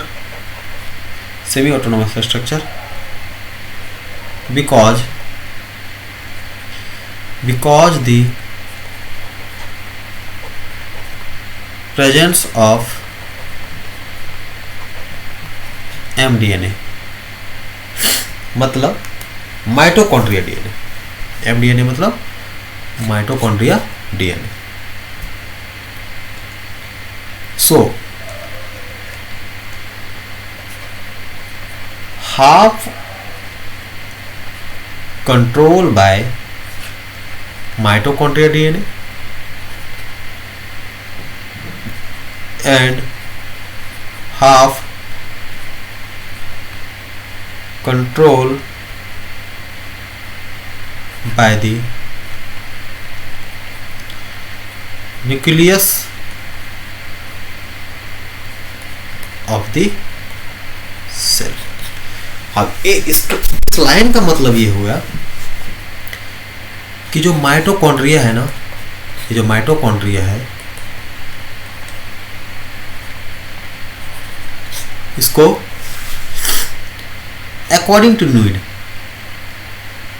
इसका हाफ पार्ट कौन कंट्रोल करेगा? माइटोकॉन्ड्रिया का खुद का जो डीएनए रहता है, खुद का डीएनए, और दूसरा जो हाफ पार्ट है इसको कौन कंट्रोल करेगा? सेल के जो न्यूक्लियस में जो डीएनए रहेगा ना वो। अब बोलोगे सर ये क्या? हमेशा एक चीज याद रखना कि माइटोकॉन्ड्रिया में भी अपना एक डीएनए पाया जाता है। अब जब माइटोकॉन्ड्रिया में भी अपना डीएनए पाया जाता है तो बहुत सारा काम, जब बहुत सारा माइटोकॉन्ड्रिया इसलिए तो रेप्लिका अपना बना लेता है। हमेशा याद रखना माइटोकॉन्ड्रिया रेप्लिका खुद बना लेता है। क्यों? रेप्लिका मतलब डीएनए उसका, देखो रेप्लिका का मतलब होता है कि एक वस्तु जो उसका हुबहू सब बना दे, उसका गुण उसी में होना चाहिए, सेम गुण, रेप्लिका उसको बोलते हैं। तो माइटोकॉन्ड्रिया में जो भी गुण है, जो भी माइटोकॉन्ड्रिया में गुण है, उसको हुबहू अगर गुण सेम माइटोकॉन्ड्रिया को और बनाना हो, रेप्लिका बनाना हो, तो उसमें भी उसका गुण मौजूद होना चाहिए, तभी रेप्लिका कहेगा। तो इसमें जो डीएनए होता है, और डीएनए में क्या होता है? डीएनए में हमेशा हेरिटेंस रहता है, इसके स्ट्रक्चर के बारे में, क्या नीड है या कैसे वर्क करेगा, इसके बारे में सब कुछ इसमें डीएनए में पहले से मौजूद रहता है। इसीलिए वो रेप्लिका बनाते हैं, क्योंकि उसको सोर्स कैसे उनको बनाना है, क्या चीज बनाना है, वो चीज तो उसको पता होता है, इसीलिए अपना रेप्लिका वो बना लेता है। बाकी जो भी चीजें जो कंट्रोल करना होता है माइटोकॉन्ड्रिया, जैसे एनर्जी, मान लो कि सेल को एनर्जी ज्यादा चाहिए, तो क्या करेगा? फिर जो न्यूक्लियस में जो डीएनए है, जो सेल का जो डीएनए है, वो फिर क्या करेगा? इसको कंट्रोल करेगा। ठीक है, चलें अब हम लोग बढ़ते हैं आगे थोड़ा। अब हम नेक्स्ट देखते हैं, नेक्स्ट जो होगा तीसरा चौथा जो भी होगा, प्लास्टिड्स। प्लास्टिड्स आप सब जानते हैं, ओनली प्रेजेंट्स इन प्लांट, सिर्फ और सिर्फ पौधा में पाया जाता है। अब कभी कभी पूछ देगा टाइप्स ऑफ प्लास्टिड्स। हम जब बायोलॉजी पढ़ाए हैं तो बहुत ऑफलाइन क्लास में पढ़ाएं, बाकी हम बायोलॉजी भी स्टार्ट करेंगे, साइंस टेक कंप्लीट करेंगे और साथ में हिस्ट्री भी हम लोग पढ़ेंगे, तो उस समय हम करेंगे। टाइप्स में अगर हम बात करें तो फर्स्ट आ जाएगा क्लोरोप्लास्ट। फर्स्ट क्या आ जाएगा? क्लोरोप्लास्ट। पेड़ पौधा जो ग्रीन होता है ना, वो क्लोरोप्लास्ट के कारण होता है, और यही क्लोरोप्लास्ट के कारण पौधा में जो फंक्शन होता है, कौन सा फंक्शन? कौन सा? फोटोसिंथेसिस, प्रकाश संश्लेषण जिसको बोलते हैं। प्रकाश संश्लेषण जो प्रक्रिया होता है वो किसके कारण होता है? क्लोरोप्लास्ट के कारण। और क्लोरोप्लास्ट के कारण पत्ता कैसा रहता है? हरा रहता है। ठीक है, उसके बाद इसी का दूसरा प्रकार हम लोग देखेंगे, क्रोमोप्लास्ट। CHROMOPLAST, chromoplast. एक्चुअली देखिएगा,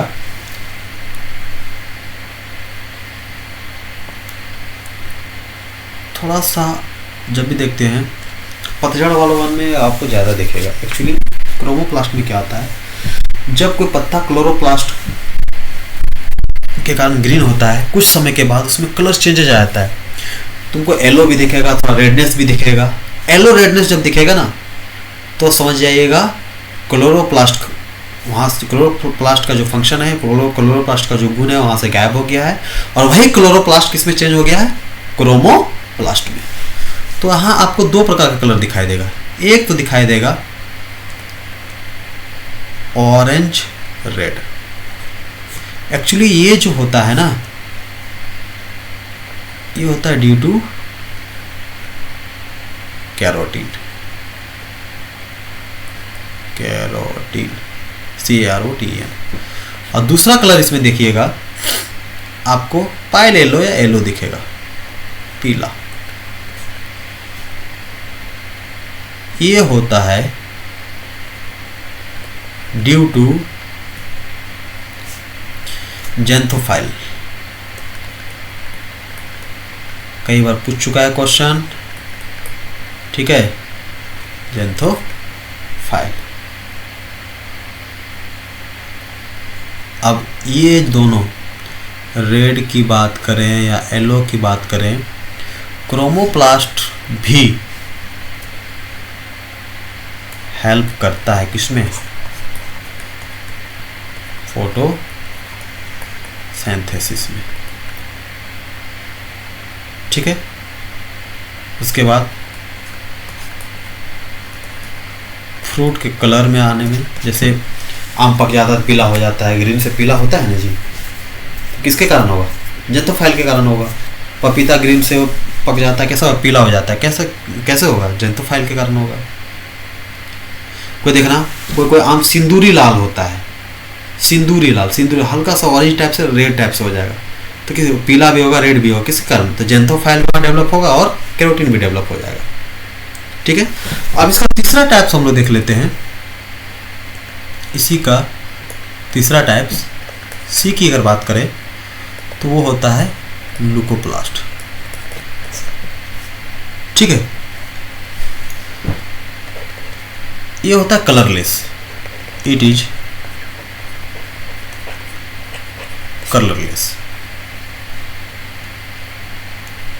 क्यों होता है भैया, due to no any pigments present. कोई भी पिगमेंट से पाया जाता है, जब पिगमेंट नहीं है तो कोई कलर ही नहीं पाया जाएगा, ठीक है।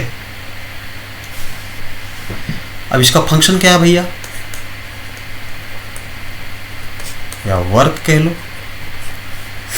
इसका क्या है, किस रूप में कार्य करता है, स्टोरेज ऑफ स्टार्च और फूड, ठीक है। इसका कार्य क्या है, स्टार्च को स्टोर करना तो भोजन को संग्रहित करना।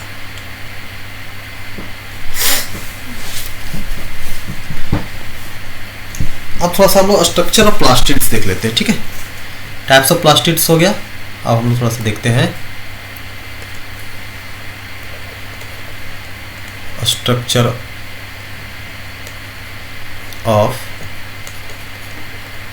Plastids, structure of plastids.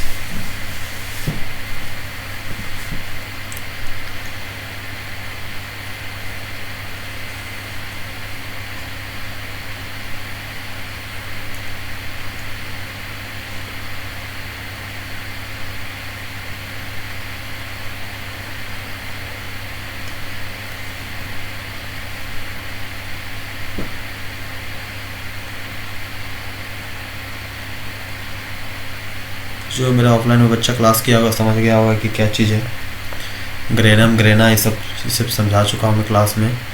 बाकी मैं यूट्यूब पे भी पूरा साइंस कंप्लीट करवाऊँगा, धीरे धीरे फिर क्वेश्चन भी सेक्शन वाइज लगवाऊँगा मैं। प्लीज़ आप लोग शेयर और सब्सक्राइब करवाएं, खुद भी करें और किसी दोस्त यार से भी करवाएं थोड़ा।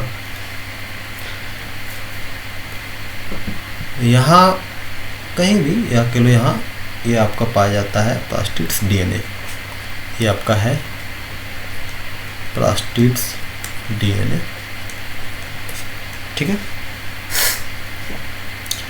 ये मेम्ब्रेन हो गया, ए मेम्ब्रेन हो गया, इसको बोलते हैं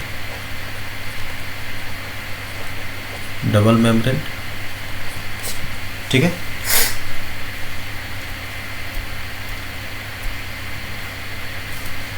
इसमें जो लिक्विड पाया जाता है उसको बोलते हैं स्ट्रोमा। क्लासरूम में तो हम ऐसे बता चुके हैं, तो बच्चा तो जानता है ये सब।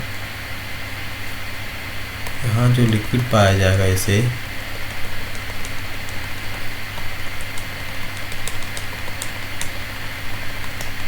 इसको बोलते हैं स्ट्रोमा। स्ट्रोमा जो लिक्विड पाया गया, ठीक है।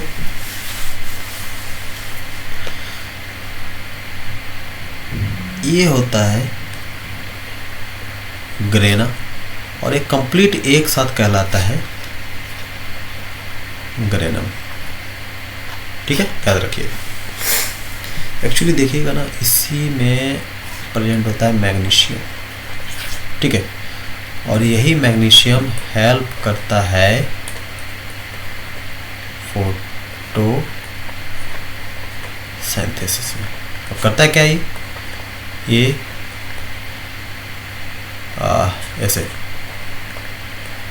लाइट एनर्जी को चेंज करता है, ये केमिकल एनर्जी में। कहाँ पे? लीव्स में, पत्ता में, ठीक है, इसमें चेंज करता है।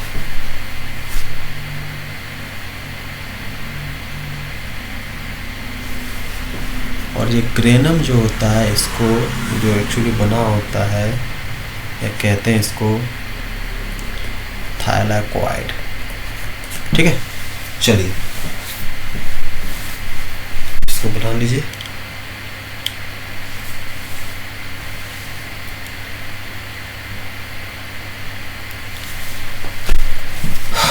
ये तो हो गया आपका स्ट्रक्चर।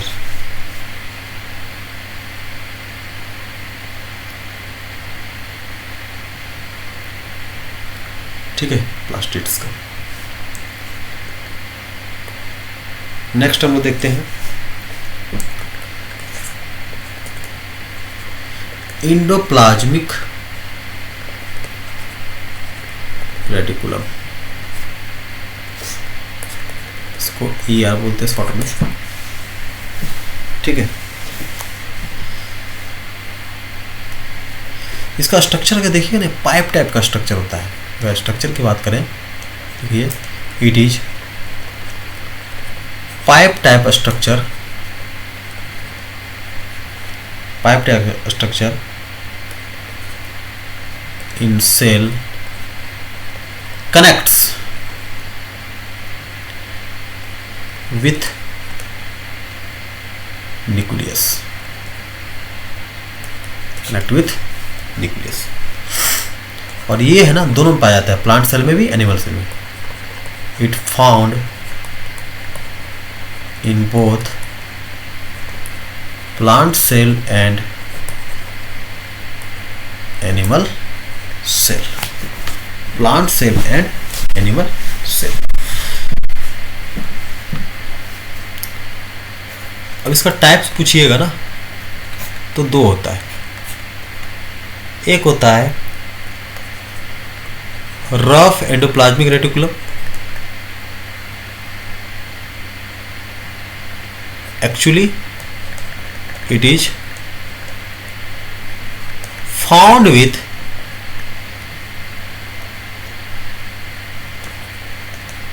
राइबोसोम, जिसे हम क्या बोलते हैं, रफ एंडोप्लाज्मिक रेटिकुलम, सॉरी। और एक होता है स्मूथ एंडोप्लाज्मिक रेटिकुलम। अच्छा ठीक है, इसका थोड़ा सा फंक्शन देख लेते हैं हम लोग। किसका? रफ का। हेल्प इन प्रोटीन सिंथेसिस, ठीक है। स्मूथ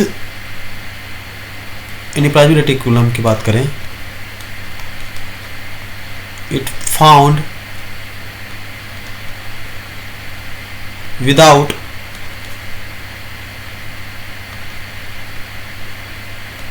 राइबोसोम, ठीक है। और ये इसका फंक्शन अगर बात करें, इसका फंक्शन का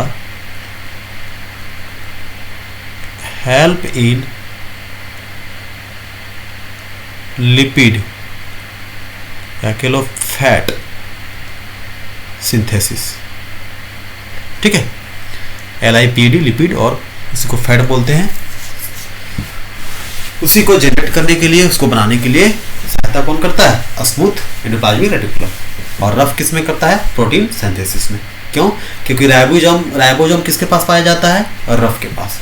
स्मूथ के पास राइबोसोम नहीं पाया जाता, और राइबोसोम ही क्या करता है? फोटोसिंथेसिस करता है। इसीलिए एंडोप्लाज्मिक रेटिकुलम में, रफ एंडोप्लाज्मिक रेटिकुलम ही प्रोटीन की सिंथेसिस कर सकता है, और स्मूथ एंडोप्लाज्मिक रेटिकुलम लिपिड या कह लो फैट का सिंथेसिस करता है।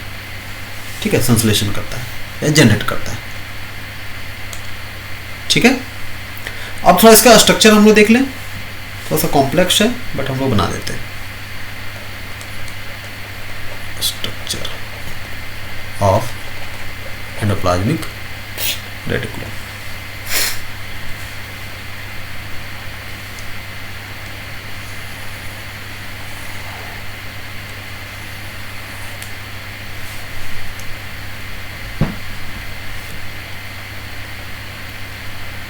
अगर हम देखें गोल सा बनाए तो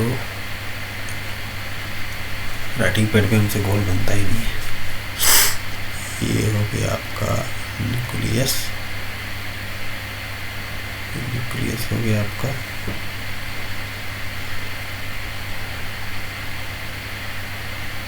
यहाँ भी बहुत सारा ऐसे डीएनए वगैरह पाया जाएगा, यहाँ डीएनए वगैरह। अब इसी के साथ देखिएगा यहाँ पे थोड़ा सा कॉम्प्लेक्स टाइप से है फिगर आपका।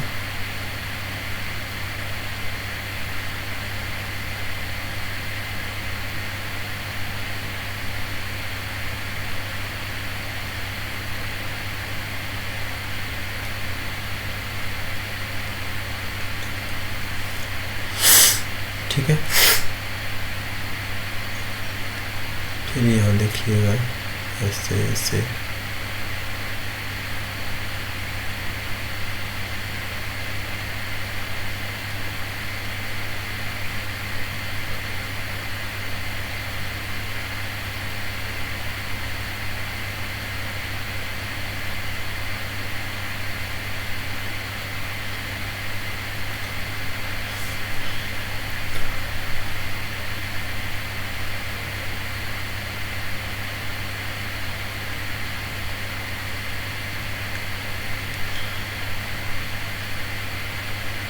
सेम इसी तरह है इस साइड।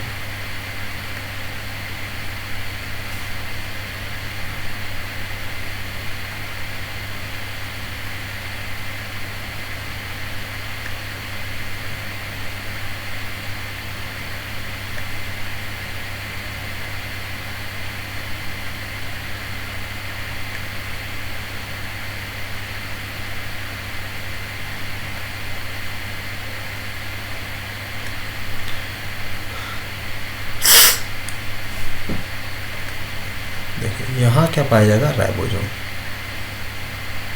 ये क्या होगा? राइबोसोम इसमें पाया जाएगा।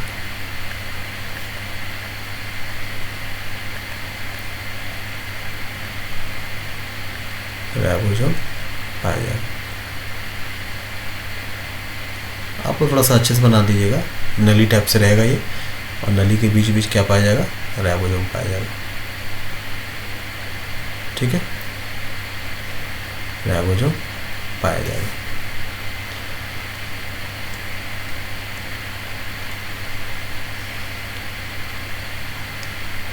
ये कौन सा हो जाएगा? Rough endoplasmic reticulum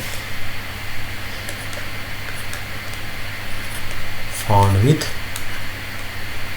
ribosome. ठीक है, ये आपका हो गया न्यूक्लियस। ये हो गया आपका राइबोसोम, और ये वाला विदाउट राइबोसोम जो हो गया स्मूथ एंडोप्लाज्मिक रेटिकुलम। ये क्या होगा? Without ribosome. इसका निर्माण करेगा फैट और लिपिड।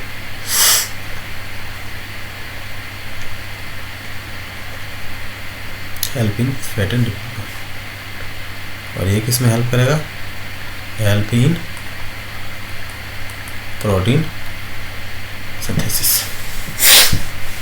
इसमें गोल्गी बॉडी भी पाया जाएगा।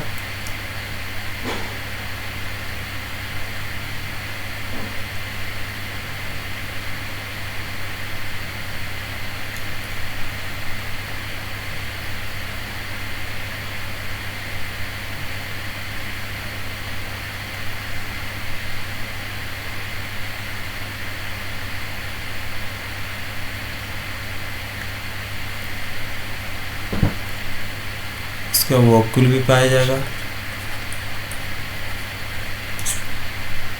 क्या रहेगा इसमें, वाटर रहेगा, वाटर, इसको क्या बोलते हैं, बोलते हैं वॉक्यूल्स। ये क्या हो गया आपका, गोल्गी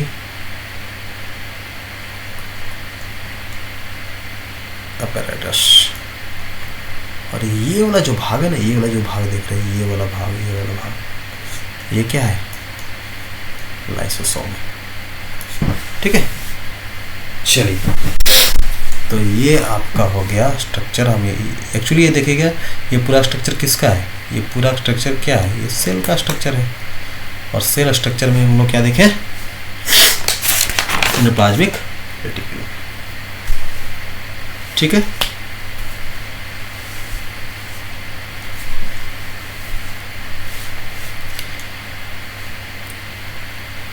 नेक्स्ट हम लोग थोड़ा सा देख लेते हैं 6 नंबर या 7 नंबर है जो भी हुआ, गोल्गी बॉडी। कैसा होगा ये, single membrane structure, single membrane structure. It found both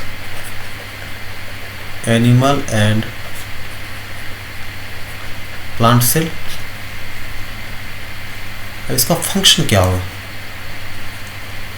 function के लिए या कार्य क्या होगा, वर्क क्या होगा इसका। हम लोग वर्क की बात करें, क्या होगा इसका, फंक्शन की बात करें, स्टोरेज, दूसरा मॉडिफिकेशन, तीसरा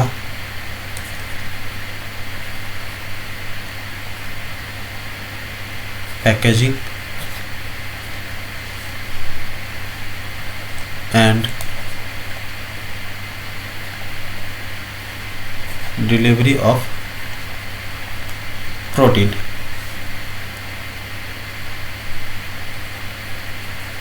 made by rough endoplasmic reticulum. ठीक, देखो जब प्रोटीन सिंथेसिस हो जाएगा तो इसको स्टोर करेगा सबसे पहले, सॉरी, इसका प्रोटीन बनाने के लिए जो इसेंशियल चीज़ें हैं, इसेंशियल्स जो चीज़ें हैं उसको क्या करेगा, स्टोरेज करेगा।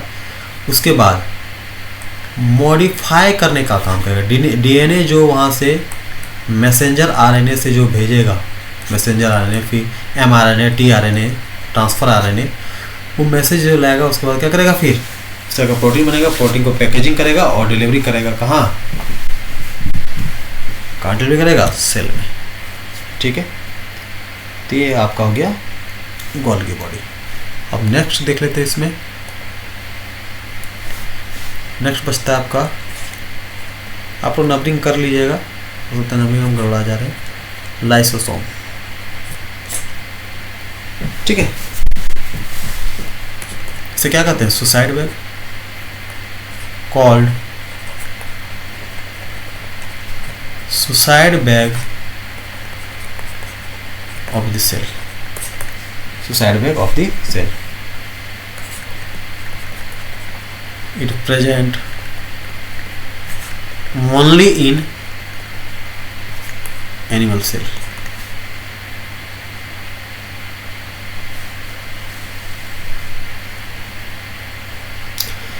एक्चुअली अगर देखिएगा ना, मान लीजिए कि ये सेल है, ठीक है, ये सेल है, कोशिका है, इसमें लाइसोसोम पाया जाता है, इसमें एक लिक्विड भरा रहता है, ये आपका क्या हो गया, लाइसोसोम, ठीक है। filled with very strong enzyme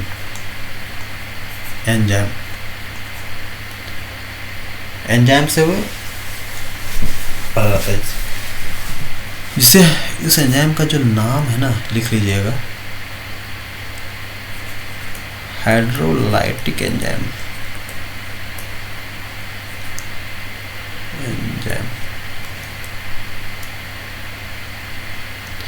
ये हाइड्रोलाइटिक एंजाइम है, वो पेट के अंदर या किलो सेल के अंदर कुछ भी डाइजेस्ट करता है, can digest anything within the cell, within the cell।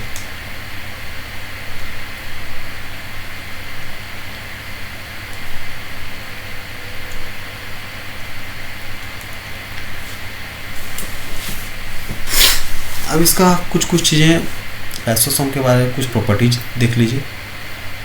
Properties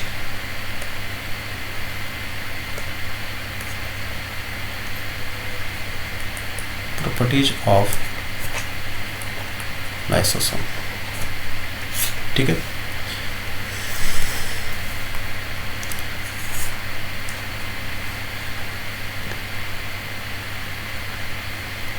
पहला,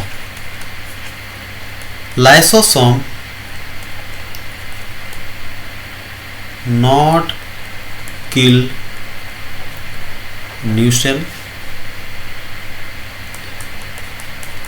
it kill or burst only aged मतलब जिसका उम्र हो गया, जो अब बहुत ज़्यादा पुराना हो गया, aged इन्फेक्टेड, जो किसी बीमारी से इन्फेक्ट हो गया, एज और infect cell, and it is good for body. अगर कोई भी बॉडी में ऐसा सेल जो बीमार हो गया, जो पुराना हो गया, उसको क्या करेगा, किल कर देगा, बस्ट कर देगा, उसको तोड़ के पूरा डिस्ट्रॉय कर देगा। दूसरा प्रॉपर्टीज, lysosome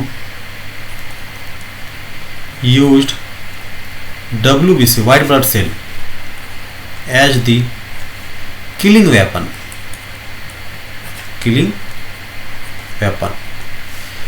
WBC को लाइसोसोम यूज करता है, किसको, इन्फेक्टेड बैक्टीरिया या जो एज्ड बैक्टीरिया जिसका उम्र हो चुका, पुराना हो चुका, उसको मारने के लिए, ठीक है।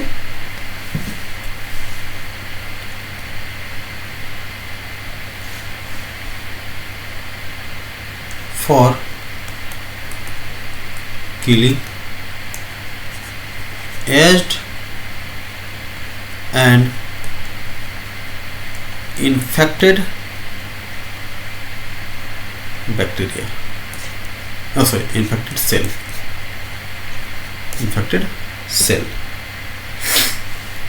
तीसरा प्रॉपर्टी देख लेते हैं इसका।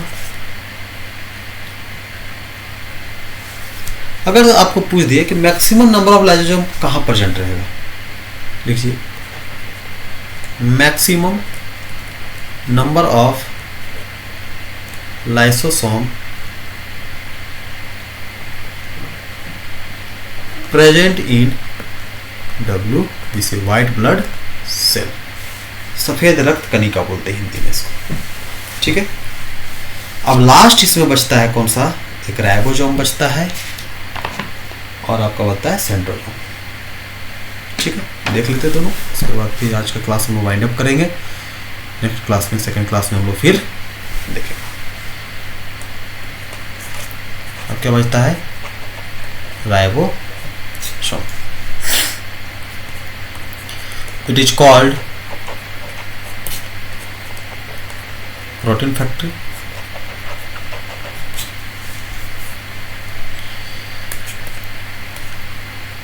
इसका फंक्शन की बात करें, मेन फंक्शन है, कार्य की बात करें, वर्क,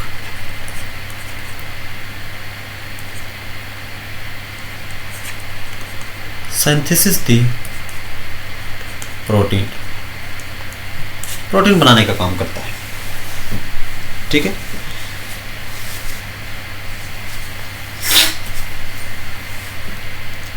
इसका अगर केमिकल कंपोजिशन पूछे, केमिकल कंपोजिशन किसका, राइबोसोम का, तो ये जो मिलकर बना होता है RNA plus protein. Protein ribosome में क्या क्या पाया जाता है, इसका अपना DNA नहीं होता, अपना RNA होता है और साथ में एक प्रोटीन पाया जाता है। इसीलिए इसको क्या बोलते हैं, ribo nucleo protein, ribo nucleo protein. अब इसका हम लोग देख लेते हैं types of ribosome. Types of ribosome,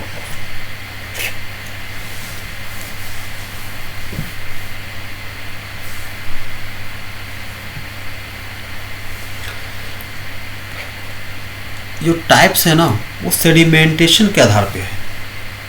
देखना, it is based on sedimentation rate. ठीक है, जैसे अगर मेनली टू टाइप का, एक होता है बिग राइबोसोम, एक होता है स्मॉल राइबोसोम। अगर हम इसका दो पार्ट करें, ये स्मॉल राइबोसोम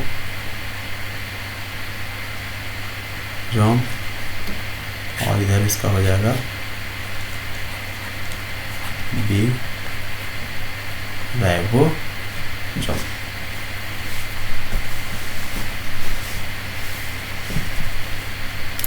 कहने का मतलब, मान लीजिए कि ये राइबोसोम में से इसका स्ट्रक्चर ऐसे होता है, यहाँ मान लेते हैं 80, कितना 80, इसको S बोलते हैं, S डिनोट करता है, इसको बोलते हैं ना स्वेडबर्ग, याद रखिएगा, स्वेडबर्ग यूनिट बोलते हैं इसको। बहुत छोटा चीज़ है लेकिन क्वेश्चन कभी पूछ सकता है।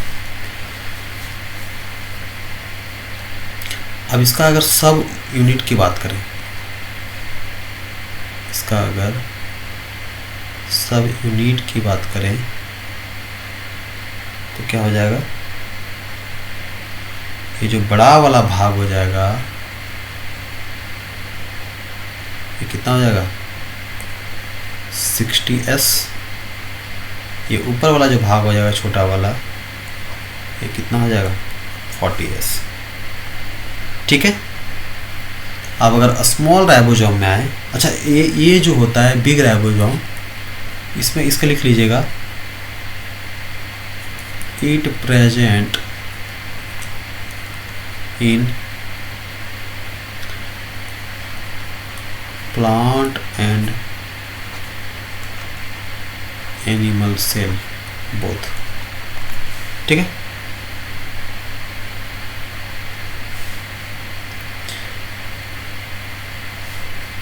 इसीलिए, और इसका जो फंक्शन देखोगे ना, ये कलेक्टिवली यूकैरियोटिक बोला जाता है। यूट्यूब हम पढ़ाए होंगे तुम लोग, जो मेरा ऑफलाइन बच्चा पढ़ा होगा, यूकैरियोटिक होता है, प्रोकैरियोटिक होता है, ये सब चीज़ें थोड़ा सा खैर से देख लीजिएगा आप लोग बायोलॉजी में।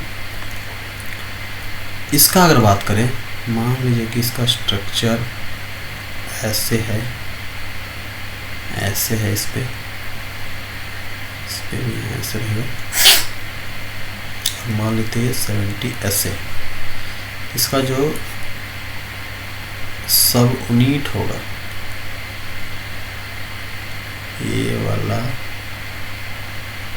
होगा 50S,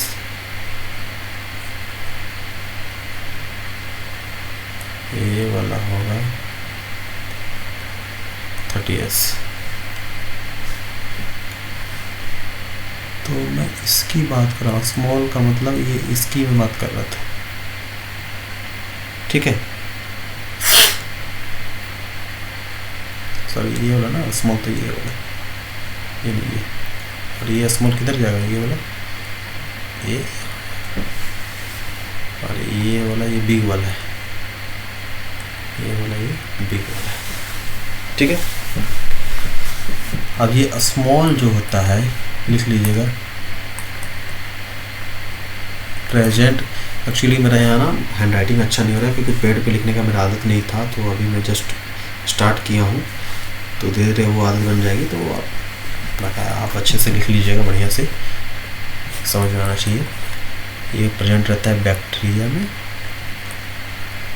बैक्टीरिया ऐसा, ब्लू ग्रीन एल्गी, और तीसरा माइकोप्लाज्मा।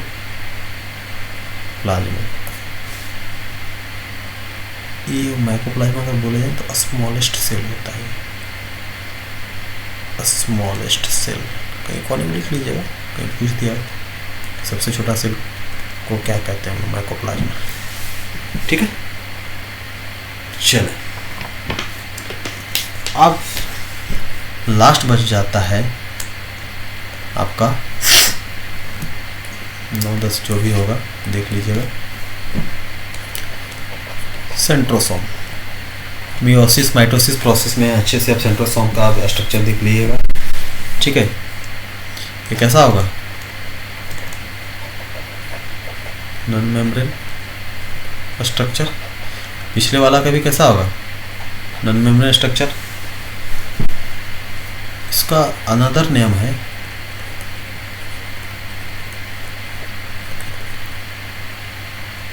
सेंट्रियोली, सेंट्रियोली, ठीक है। It help in cell division.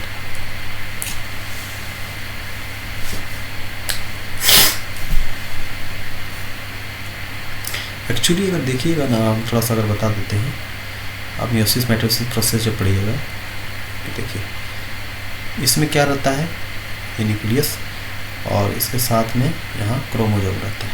क्या रहता है, क्रोमोजोम, ठीक है।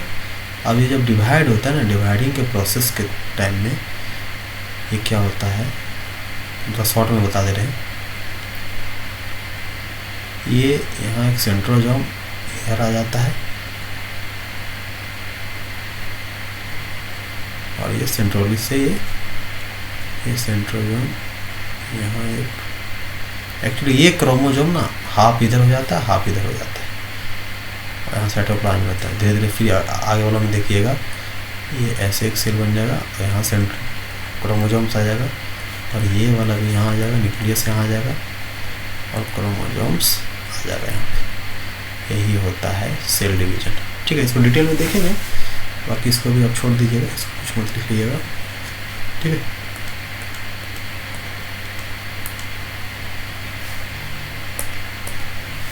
पानी क्यों नहीं हो रहा है, अच्छा हो रहा है।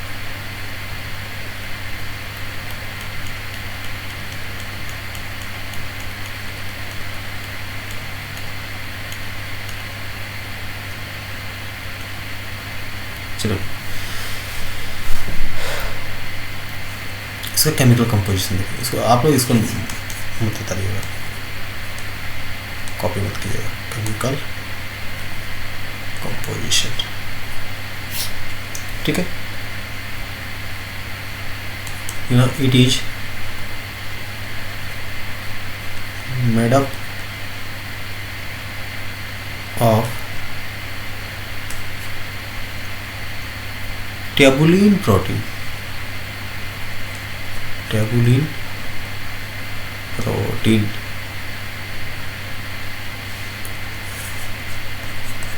it is absent in plant। मतलब ये सेंट्रोसोम कहाँ पाया जाएगा, ओनली फाउंड इन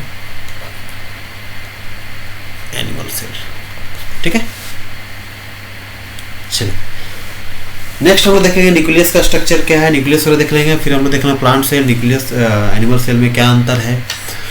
उसके बाद हम लोग थोड़ा सा देख लेंगे डीएनए, आरएनए हम लोग देख लेंगे, उसका फिर कैसे वर्क करता है, डीएनए कैसे जेनेटिक इंफॉर्मेशन को कैरी करता है, ये सब चीज़ रखता है अपने पास। फिर इसको ट्रांसफर आरएनए को कैसे कैरी करने के लिए, प्रोटीन बनाने के लिए, उस टाइप का प्रोटीन बनाने के लिए वो देता है। ये सब चीज़ें नेक्स्ट क्लास में हम लोग देखेंगे। चलिए शेयर करें, सब्सक्राइब करें। धन्यवाद, थैंक यू सो मच।